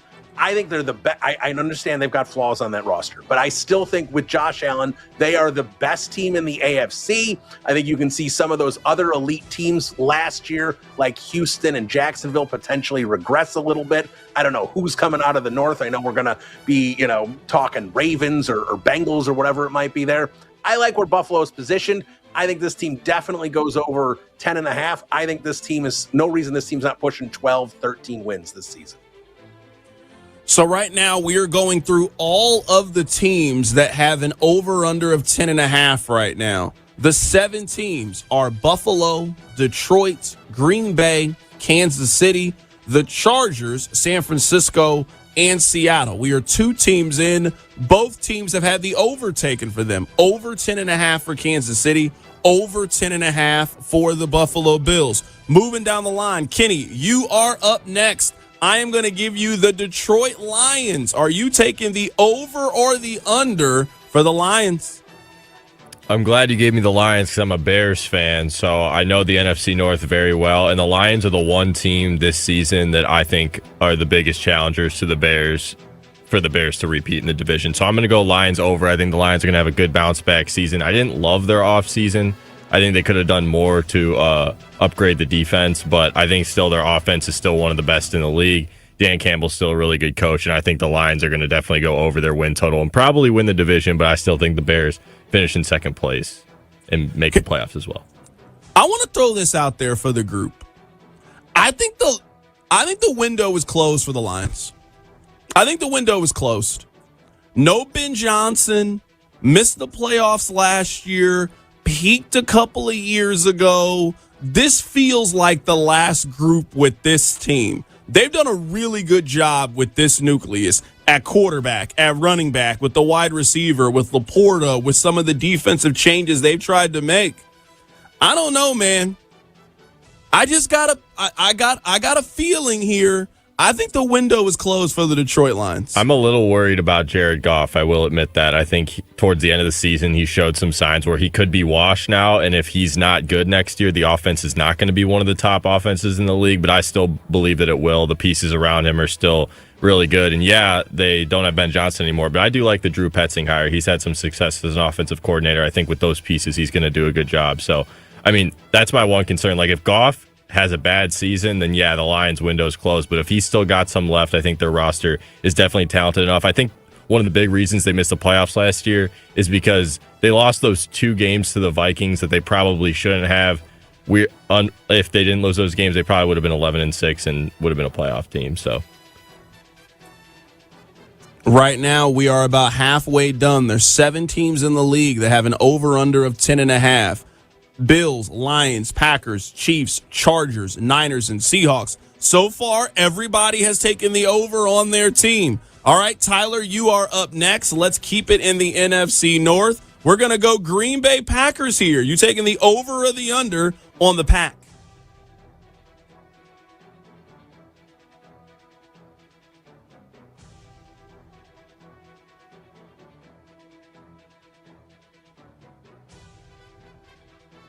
I can't hear him. We'll see if we can get him back here. I do want to hear what he has to say about the Green Bay Packers. Maybe that's a sign. Maybe his volume is low because he's taking the under. Ooh, you gotta think about it like that. You got to think about it that way. All right, we're going through these teams here. The 10.5 challenge. We got 4 teams left on this one. You know what, Kenny? I'll come back to you since you're an NFC North individual, and I will give Tyler a couple of different teams as we figure out his mic situation. Kenny, I'll come back to you. I'll give you Green Bay at 10.5. You taking the over or the under? Yeah, I'm going to go under on Green Bay. I think they're going to be a last-place team this year. Oh, my goodness. Going into next season, have many questions about Love and LaFleur. I think Love and LaFleur are good. I just don't think the pieces around them. Look, you also got to think about Micah Parsons and Tucker Kraft, who are likely not going to be available to start the season. If they have a rough start to the season, are they able to bounce back to that in what's a really competitive NFC? I think the Vikings got better, obviously, getting Kyler Murray. We're a 9-8 team last year with really bad quarterback play. And then I still think the Bears and the Lions are 2 of the top teams in the NFC. So I think the Packers are going to go under their win total. I'll give them 9-8, though. I don't think they're going to be that bad. I do want to get your thoughts here really quickly on Jordan Love. Jordan Love might be the most confusing player in the entire National Football League. Like, you could tell me that Jordan Love won MVP this year, and I don't think you could be completely stunned if that ended up being the case. You also could tell me that Jordan Love is not on the Green Bay Packers in 2027, and I also don't really know how shocked I would be about that either. I'm not sure if I like Jordan Love or dislike Jordan Love. I just don't really know where I sit with him. there are moments where he shows you that he can take a team to a next level, and then there's moments that he makes you absolutely scratch your head. I'm throwing my hands up when it comes to Jordan Love. I got nothing. You follow the division. Where are you at with Love as we're heading closer to the start of the season? I think he's a good quarterback. I think that we've seen in recent years Jalen Hurts, Sam Darnold, Brock Purdy played in a Super Bowl. So, those are quarterbacks caliber of Jordan Love. I think that he could win a Super Bowl in the right situation. I'm just not a huge fan. I know that they made the deal to get Micah Parsons last year, but what's around Jordan Love and the Packers is not really inspiring. It's a decent amount of young players, but I don't think they stack up with the top teams in the NFC, and I don't think Jordan Love's going to carry them over the top. All right, we're going through the 10.5 challenge right now. We are 4 teams down. Bills over, Lions over, Packers under, Chiefs over. We got a couple of teams. All right, Tyler, happy that you're back. Happy that we got the mic situation figured out. We'll go to the NFC West for you. San Francisco, 10.5. Well, they had a good season last year. I don't want to call it a bounce back year. They did make the playoffs. Over, under for the San Francisco 49ers. The football guys didn't want me to talk, and I completely agreed with Kenny, by the way, in the Packers. I had him under. I completely agree with him, so he stole my shot there. I like the under in the 49ers as well. I feel like this is just an aging core. Our guy Nick Kostos thinks they're like one of the sleeper teams in the NFL. I don't necessarily agree that the core is aging. They seem to be getting worse. I don't know if they're going to get another year that they got out of McCaffrey last year. It feels like that was his last really good season. The defense is hurt all the time. They have about a middling schedule. It's not the hardest test, but especially in that division. So I think they're going to win 10 games. 9-10 games I think they're going to win. Also, I'll take the under 10.5 for them. All right, you're taking the under for them. I'll throw it back to you one more time. We'll keep it in the division. The defending Super Bowl champion Seattle Seahawks. Do you think they continue what it is, or do you think we see a Super Bowl regression? Teams are known to do that. No, over. I think this team is legit for the next 2 to 3 years. Defense is still all intact. I know they lost Kenneth Walker, but it's just a running back. They can just find. They drafted Jadarian Price. Charbonnet should be back some point in the season. The receiving core's all intact. Darnold improved a ton last year. So I think they're going to win 13 games. Same thing as last year. I wouldn't be shocked that they're in the NFC Championship again and possibly in the Super Bowl as well. Over, I can see them having the same exact season they had last year. I want to be positive about Seattle. I really do. They still got Sam Darnold as their starting quarterback. It's just one of those things that I just expect at some point for us to wake out of this fever dream. Can you imagine if you were you're going to get Kenny upset here, C-Dot. I'm serious. Can you imagine if you were in a coma? You went into a coma with COVID, and they finally found the cure to get you out of it, and you just woke up. And man, what did I miss? And you were like, hey, can I tell you something? Sam Darnold won the Super Bowl. You'd be like, get out of here. There's no chance he won I'm telling you he won the Super Bowl. He was incredible that season. You'd be like, you're lying to me. Am I the only one that's just waiting for Sam Darnold to turn back into Sam Darnold? Because I still just don't believe that we saw him win the Super Bowl. Yeah, you're going to think if he won the Super Bowl, it was Jeff Hostetler or Nick Foles kind of thing. But no, that was a full season, great season from Sam Darnold. But Kenny is the number one Sam Darnold guy here. So I cede the floor to him. So I'm going to ask you, Carrington, since we just talked about Jordan Love and you asked me about Jordan Love, who would you rather have as your quarterback heading into this season, Sam Darnold or Jordan Love? That's a good question. Don't put me on the spot like this. I'd rather How was have it not Sam Darnold? Yeah, how was it not Darnold? I'd rather have Darnold.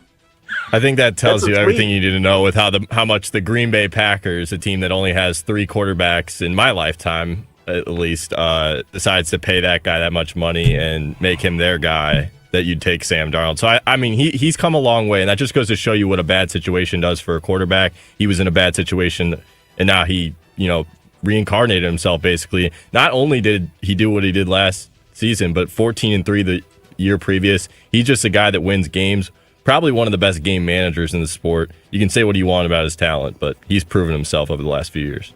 All right, Bill, we got one more team left. I will leave it to you. We have the Los Angeles Chargers, 10.5.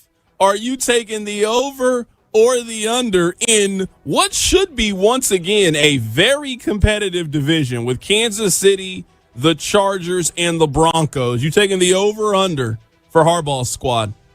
All right. I think I may have a minority opinion here, but I'm in on the LA Chargers. I think the LA Chargers are going to win that division. I think the Chiefs are going to be better. I don't know if they're going to be as good as you think they are, Carrington. I know you know the team better than I do. I think the Broncos are prime for regression. I like Jim Harbaugh. I get Justin Herbert in the playoffs, and we don't know what we're going to get when we get to January, wild card weekend, and the LA Chargers are playing whoever they're going to be playing there, the Ravens. I don't know what's happening then, but regular season Justin Herbert with Jim Harbaugh, with some of the moves they've made. I like Mesidor, their first-round pick. I like what they've done to the tight end room. They've got great 13 personnel there. I think the Chargers are something. Marion Hampton. I think the Chargers are something. I think the Chargers are winning that division. I'm taking them over 10.5. All right, there are 7 teams in the league that their over-under is 10.5. Bills, we have the over. Lions, we have the over. Packers, under. Chiefs, over. Chargers, over. Niners, under. Seahawks, and over. I am here to tell you we all know the NFL enough. We are not going 7 for 7 on these things. A couple of these teams are going to massively disappoint. Last year, Kansas City was coming off of the Super Bowl. They won 6 games last year. The Lions, everybody loved them in the NFC, thought maybe they were the best team in the conference. They ended up missing the playoffs last year. That's why we love the NFL so much. That's why it is the best sport in the world. Coming up on the other side, we're going to get back to the NBA. We're going to be joined by Nick Friedel. We're going to get his thoughts on these 2 series in the association. That's all coming up. Keep it right here. You better, you bet.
Welcome back to You Better You Bet on Westwood One Sports.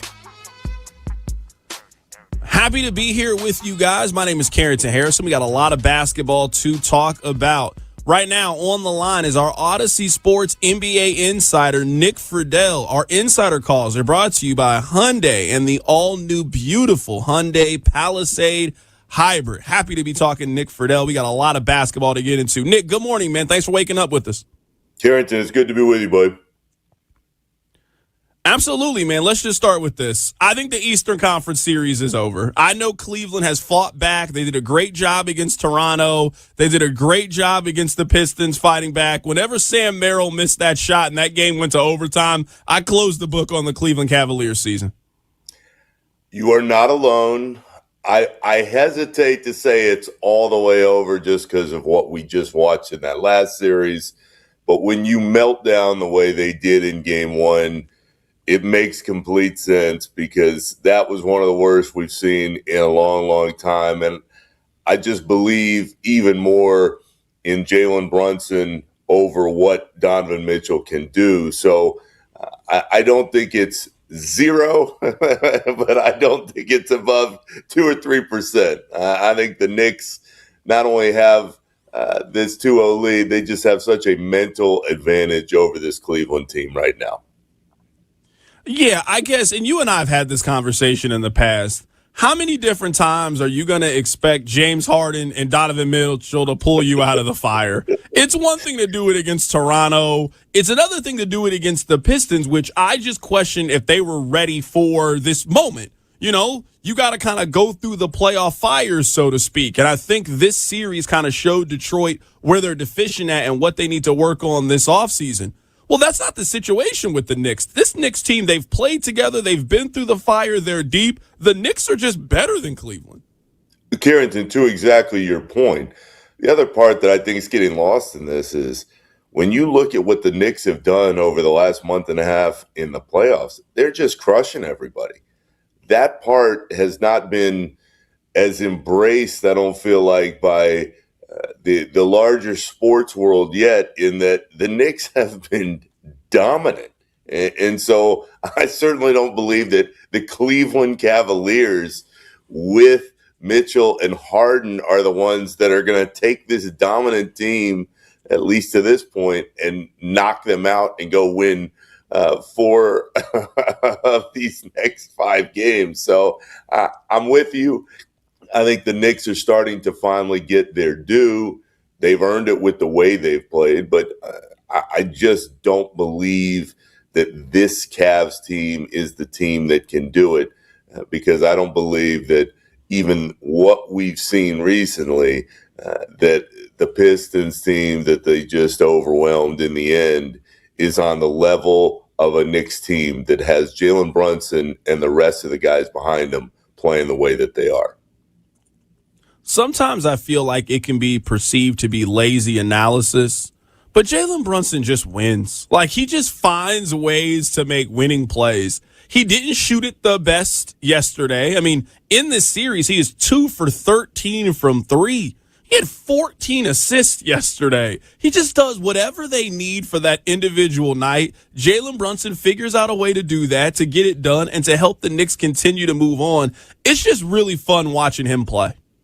The other key, I think, to me, when you start to watch him when he's playing the way he did at the end of game one, and you've seen him win all these years going back to Villanova, is when you see him, you see a guy that knows how good he's become, and the rest of his teammates look at him when he has the ball late, and they go, all right, go do it for us. They trust him. And when you have that kind of belief from the rest of the guys that are around you, that's when special years and special teams can happen. So it's very clear how clutch he can be. The numbers and the awards show that out over time. But I think what is striking to me now in the evolution of his game is when you see him on the floor and you see the rest of the dudes on his team going, all right, Jalen, go do your thing. And let's take last night. When there's so much focus on him, he has the ability to get other guys involved and that space that he creates, because there's so much defensive pressure, they play off him. He is the heartbeat of that team. He's a winner, and he is on the verge of getting them back to the finals. Nick, you and I haven't had this conversation, but I imagine you, like most people, think that the winner of the Western Conference Finals is ultimately going to end up winning the championship. I will give the Knicks credit, at least when it comes to this. If they can end this series in 4 or 5, and the Western Conference is just 2 teams throwing haymakers for 6 or 7 games, and the Knicks can just be the healthier, fresher team heading into it, I mean, that's a pathway for them to be able to pull off an upset. Last year, very few people gave the Pacers a chance to win the championship. They took it to Game 7, and if Tyrese Halliburton doesn't get hurt, who knows what could have happened last year. I know the Knicks are going to be underdogs in the NBA Finals. They got a shot in my mind. I agree, and I think the other key is no matter how much you believe in the talent of OKC in San Antonio, Carrington, playing at the Garden is different. Playing at the Garden in the postseason in that kind of atmosphere is just different. I've covered games there for years. I've talked to guys on opposing teams that have been through that, and they all say the same thing. I don't think that part is overblown. So on top of the fact that the Knicks are really good and Brunson is an unbelievable player, especially late in games, I think the fact that they have that kind of atmosphere that you have to walk into is worth noting. And I'd say this, a couple of years ago, this Cavs team, which has changed a little bit, there's no more Darius Garland, but it was Donovan Mitchell and it was Jared Allen and it was a younger Mobley. They went into MSG and they wanted absolutely no part of what was happening. And it was part of the reason why the Knicks won that series. The Cavs were just completely overwhelmed. So, yes, the Thunder, I still believe, are going to end up winning. And if it's Wemby and they come through, they're a young team, to what we were saying earlier, that hasn't been through all these experiences yet. I'd still lean towards picking them to win. But I think the building and the atmosphere itself is part of the equation. And it's a big reason why nobody should just say, well, the Knicks got to the finals. They've had a nice year, but it's over now because these two teams are better.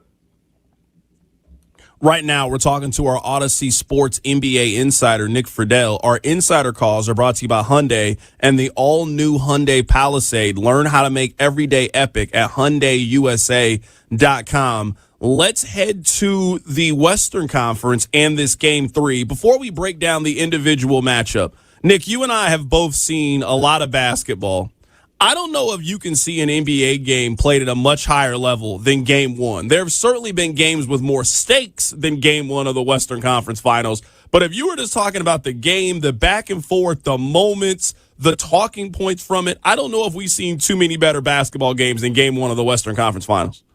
Carrington, for me, it's the best game I've seen in at least 10 years. There's not a game that comes to mind where I sit there and go, well, that was better than Game 1 of what we just saw. That game was unbelievable.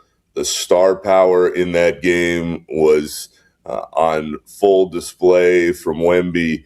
The fact that San Antonio continued to play at that level throughout and made its way through is a testament to what they're on right now as a group, because when you can play like that against the defending champs on the road, you've got the belief that you can do anything. But from a strictly just as a game and how it unfolded, what we saw from Caruso on the Thunder side and the plays that were made, that was the most memorable game I've seen in a long, long time. And no matter what happens in this series, we will always remember that game as a moment in time, I think, and a start for a rivalry that the league desperately needs. I mean, that was the start of a rivalry that will be remembered and will play out over time for a while. What did you make of the Thunder's strategy of defending Wemby in Game 2 as opposed to what they did in Game 1? In Game 1, it was a lot of Caruso. They went with a completely different plan in Game 2. I give Dagnaw and that staff a hell of a lot of credit because a lot of times teams get so stubborn and they say, all right, well, let's just run it back. He can't do that again. There's no way he's going to put up those kind of numbers. But Carrington, to your point, the look was completely different. And that's coaching, that's scouting, that's saying, hey, this wasn't working. Our ego as a collective group isn't that large where we can't go, hey, let's change this up and see what happens. So I expect the Spurs staff to make adjustments. They've got to find different ways to get Wemby going and get him involved again early on. But that's why the series can be so fascinating as a whole. I mean, that's why you trust these staffs to put in all this time to find different ways to get into these different looks. But the point about the defense on that guy is very, very key because who can do what he just did in game one? Anything you can do to slow that guy down, to get the ball out of his hands more, to throw more bodies at him, you've got to try because if not, he's just going to pick you apart. And to the point about game one, Carrington, we've never seen a guy like Wemby, literally. It's the closest thing that I have seen as a native of Orlando, Florida, who grew up in the Shaq Penny days, to prime Shaq in Orlando. That is the type of impact and force that this guy has. And any coaching staff and any team that's trying different looks needs to keep going because you're only going to slow him down for a little while, and he's that good to be able to figure it out moving forward. I'm going to put you on the spot here, and I'm going to force you to pick one of these two things. If there's a button in front of you that you can press, and one makes De'Aaron Fox healthy and available for this game, but that means no Dylan Harper, and then vice versa. You can press the button, Dylan Harper goes in this game, but you don't get De'Aaron Fox. Which one's more important? Which player would you rather have play in this game out of those two? I'd rather see De'Aaron Fox just because he has more seasoning through the years of being on the floor, and I think he can set up the rest of that group with the way that he plays. But Carrington, who do I want to see personally? I want to see Dylan Harper. I want to see the dude who's 20 years old, who's rolling right now at a level that we're just not used to seeing young players play at with these kind of stakes on the line. So while I think it would be better for Fox to be out there for San Antonio, it gives them, in theory, a better shot to win. I don't want Harper to disappear off the floor. I enjoy the way he's performed in these moments. The story is pretty awesome with where he has been over the last year in college, and then boom, here he comes in the playoffs, and he's playing really great. So it's the reason why you have to be high on what you've seen from the Spurs, not only through the season, but in this short sample size, because they're not going anywhere. And if they get Fox back and Harper can stay out there, oh, man, I mean, you've got a chance for another couple of these games to be classics just like game one. A major key for me in this game, because this feels like a coin flip kind of game, the spread would suggest that as well, with the Spurs being a 1.5-point favorite. It comes down to Castle and can he protect the basketball. These two teams are fairly even, but if you're going to turn the ball over 8-9 times and just give those extra possessions away, the Spurs, to me, had a chance to steal game two. But every time they would make a little bit of a run and fight back into it, you have a backcourt. You had a turnover that would create a fast break opportunity on the other end. They got to protect the basketball with Castle, especially if they're not going to have De'Aaron Fox, as you alluded to, with having that seasoning and a guy that can just control the tempo. I agree. And what I would add to that is when you have young teams so often, while they can do all kinds of different things and they have their chemistry of coming together, what do they really struggle with at various points? It's protecting the ball. It's not turning it over. So the point on Castle is well taken when you're trying to figure out the different small details as to why one game could go to the other on top of the turnover battle. I'd say this, as much as I love watching Wemby and I think he's different, Carrington, I just think that SGA is still a little pissed off with how he came out of the blocks. And if you've got a game that is essentially a coin flip, I'm going to take the MVP and I'm going to trust that he can carry them across the line. So I can see both sides. It's a hell of an argument, and it makes for what we do very interesting. But if you've got one team that's been through it before and one team that still hasn't been at this level, give me who I feel is still the best player consistently night to night right now, and that's Shai Gilgeous-Alexander. I'll get you out of here with this last question.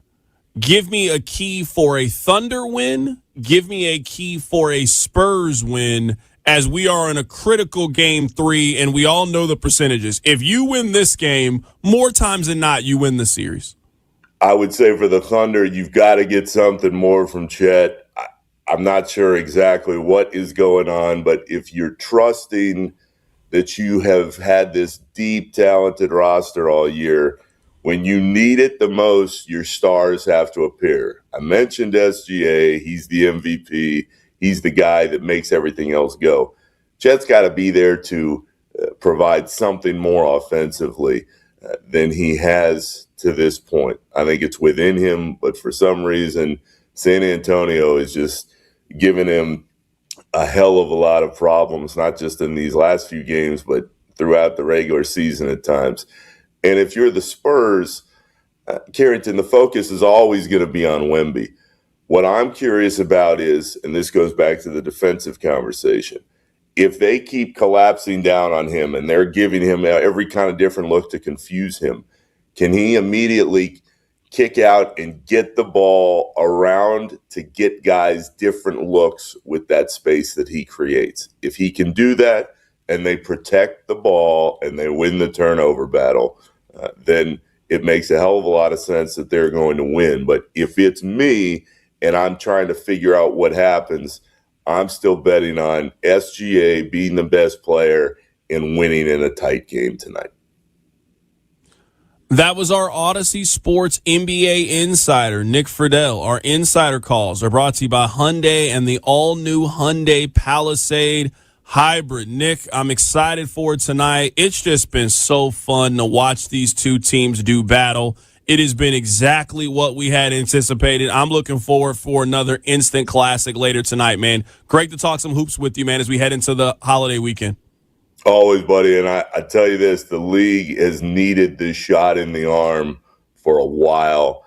These two teams are going to be around, going after each other for a long time if they stay healthy. And to see the interest from people that I know that just don't care about the NBA day-to-day, that is a great thing for anybody that loves the game. I'm 100% with you. That is Nick Friedel joining us on the show today. Very well said about the NBA. They needed something like this. There has been a lot of conversation about who's the face of the NBA. LeBron's almost done. Steph's almost done. KD's almost done. We're seeing it play out in real time. The face of the NBA is Victor Wembanyama, a player that you want to see whenever he comes to your city. And also the face of it's going to be the rivalry between these two teams. They're both in the Western Conference.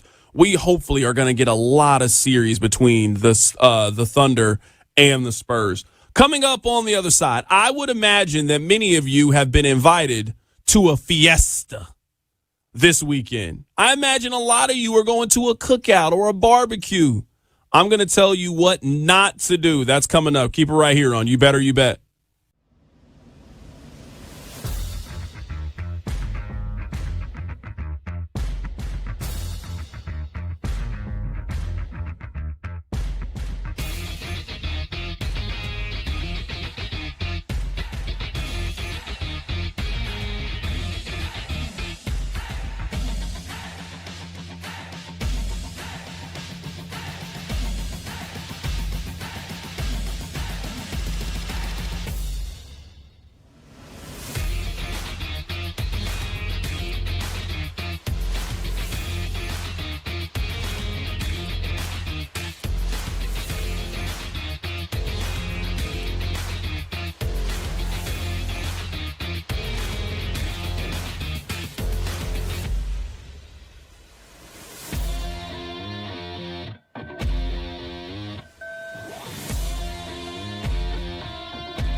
Welcome back to You Better You Bet on Westwood One Sports. Welcome back into the show. My name is Carrington Harrison. Happy to be here filling in for Nick Kostos on You Better You Bet. I want you to be a part of the playoff action, and you can do so, but if you're going to do it, make sure you're betting with the boosted odds. Activate your odds boost token for any bet in the NBA playoffs, and you'll receive an even bigger payout if your bet wins. Get ready for tip-off with BetMGM. Download the BetMGM app today. So, as you guys go on with the rest of your day and the rest of your weekend, I want to leave you with some very, very important information. Because I imagine that some of you, many of you, have been invited to a function. You have been invited to a barbecue. You have been invited to a cookout. Somebody in your family, a close family friend said, "Oh, come over. We're throwing some stuff on the grill." Now, I will say, if you are the person that decides to be the home team, you do sign up for certain things. You do sign up for, I'm going to carry a load of the responsibility. I'm going to bring the meats. So you need to have burgers. You need to have hot dogs. You need to have some of those things. Now, if somebody has a special request and they want to throw it, they got to bring that on their own. Hey, if you want me to grill this chicken breast, I'm happy to do it, but I'm not getting your chicken breast. You got to bring it. Sure, you want me to throw a couple lobster tails on here? Don't just bring some for yourself, but if you want some lobster tails for the function, if you want to make some veggie kebabs, some skewers to throw on the grill, I'm happy to throw them on here. You just got to communicate with the host. But I want to give you 5 things. This is my freeloader 5. Everybody knows when you pull up to these with these things at the function, the rest of us know you're just trying to get over. You know, especially now with food costs, that this activity was not free. But I'm kind enough to invite you into my home. I'm kind enough to invite you to dinner. And you can show up with certain things in hand that can show an appreciation to the host and to the cook. But if you show up with these 5 things, we know that that is not genuine. Number 1, paper cups. Not the plastic red Solo cups. You could have sprung a little bit more. But no, you wanted to go cheap. And you got those small white styrofoam cups. This is part of the freeloader 5. You can bring the good quality red flip cup, all-purpose, weatherproof red Solo cups. But no, you had to go cheap. You went with the doctor office, flimsy, triangle, cone-shaped cups. Disgusting work pulling up at the function with these. Ice. Ice is one of those things. We all know what you're trying to do. You're trying to show that you're providing value, but provided minimal value. Ice is $2. It's $3. You showed up to the function with 2 bags of ice. You want to know why you did that? Because you know that other people are bringing drinks. You better not grab a Corona. You better not grab a Heineken. So you thought you were going to come here. You were going to get a couple Heinekens. You thought you were going to do a shot with us. You were going to eat good. And all you brought were 2 bags of ice. Flagrant 2 foul. Ejected from the game. Next up. If you just bring hot dog buns and hamburger buns. Flagrant behavior. Now, if you bring hot dog buns, hamburger buns, and also bring a couple of packs of dogs and some meat to make the burgers, hey, you contributed. You went to the store, you dropped the 20 down, you paid a little bit of money. Hey, happy to have you here. But if you pull up with just the hamburger buns and the hot dog buns, again, you're trying to make it seem like you're contributing, but the rest of us can see through it. That's why this is a part of the freeloader 5. Paper cups, ice, just bringing buns. 2 more things here. non-brand name chips and drink. Now, it's one thing if you bring a couple of 2 liters of Sprite. It's one thing if you bring a couple of bags of Lay's potato chips and Ruffles. You brought Dr. Thunder? That's what you brought. You brought Dr. Thunder. You brought White Lightning, fake Mountain Dew to the function. Freeloader. That's what you are. You're a freeloader. You went and got a couple of 2 liters, showed up, and thought that you were here to win the day. No, the rest of us, we see right through you. And the last one here, a part of the Freeloader 5, is you can't even get the brand name hot dogs. You couldn't get the Ballpark Franks that plump when you cook them. You couldn't get the Oscar Mayer wieners. You couldn't bring a couple of Johnsonville brats to throw on there. You had to get the Bar S hot dogs. You had to get the Great Value hot dogs. I mean, hot dogs are already cheap. You couldn't spend the extra 50, 60 cents to get us real brand name hot dogs. That's the Freeloader 5. I don't want you to do this weekend. I don't want you to show up to your brothers who you haven't seen since the end of football season. He's got the pool, so he's taking the top off the pool. You show up, and you're showing up with the Freeloader 5. No paper cups. No non-brand name hot dogs. Don't show up with just 2 bags of ice and think that you're winning.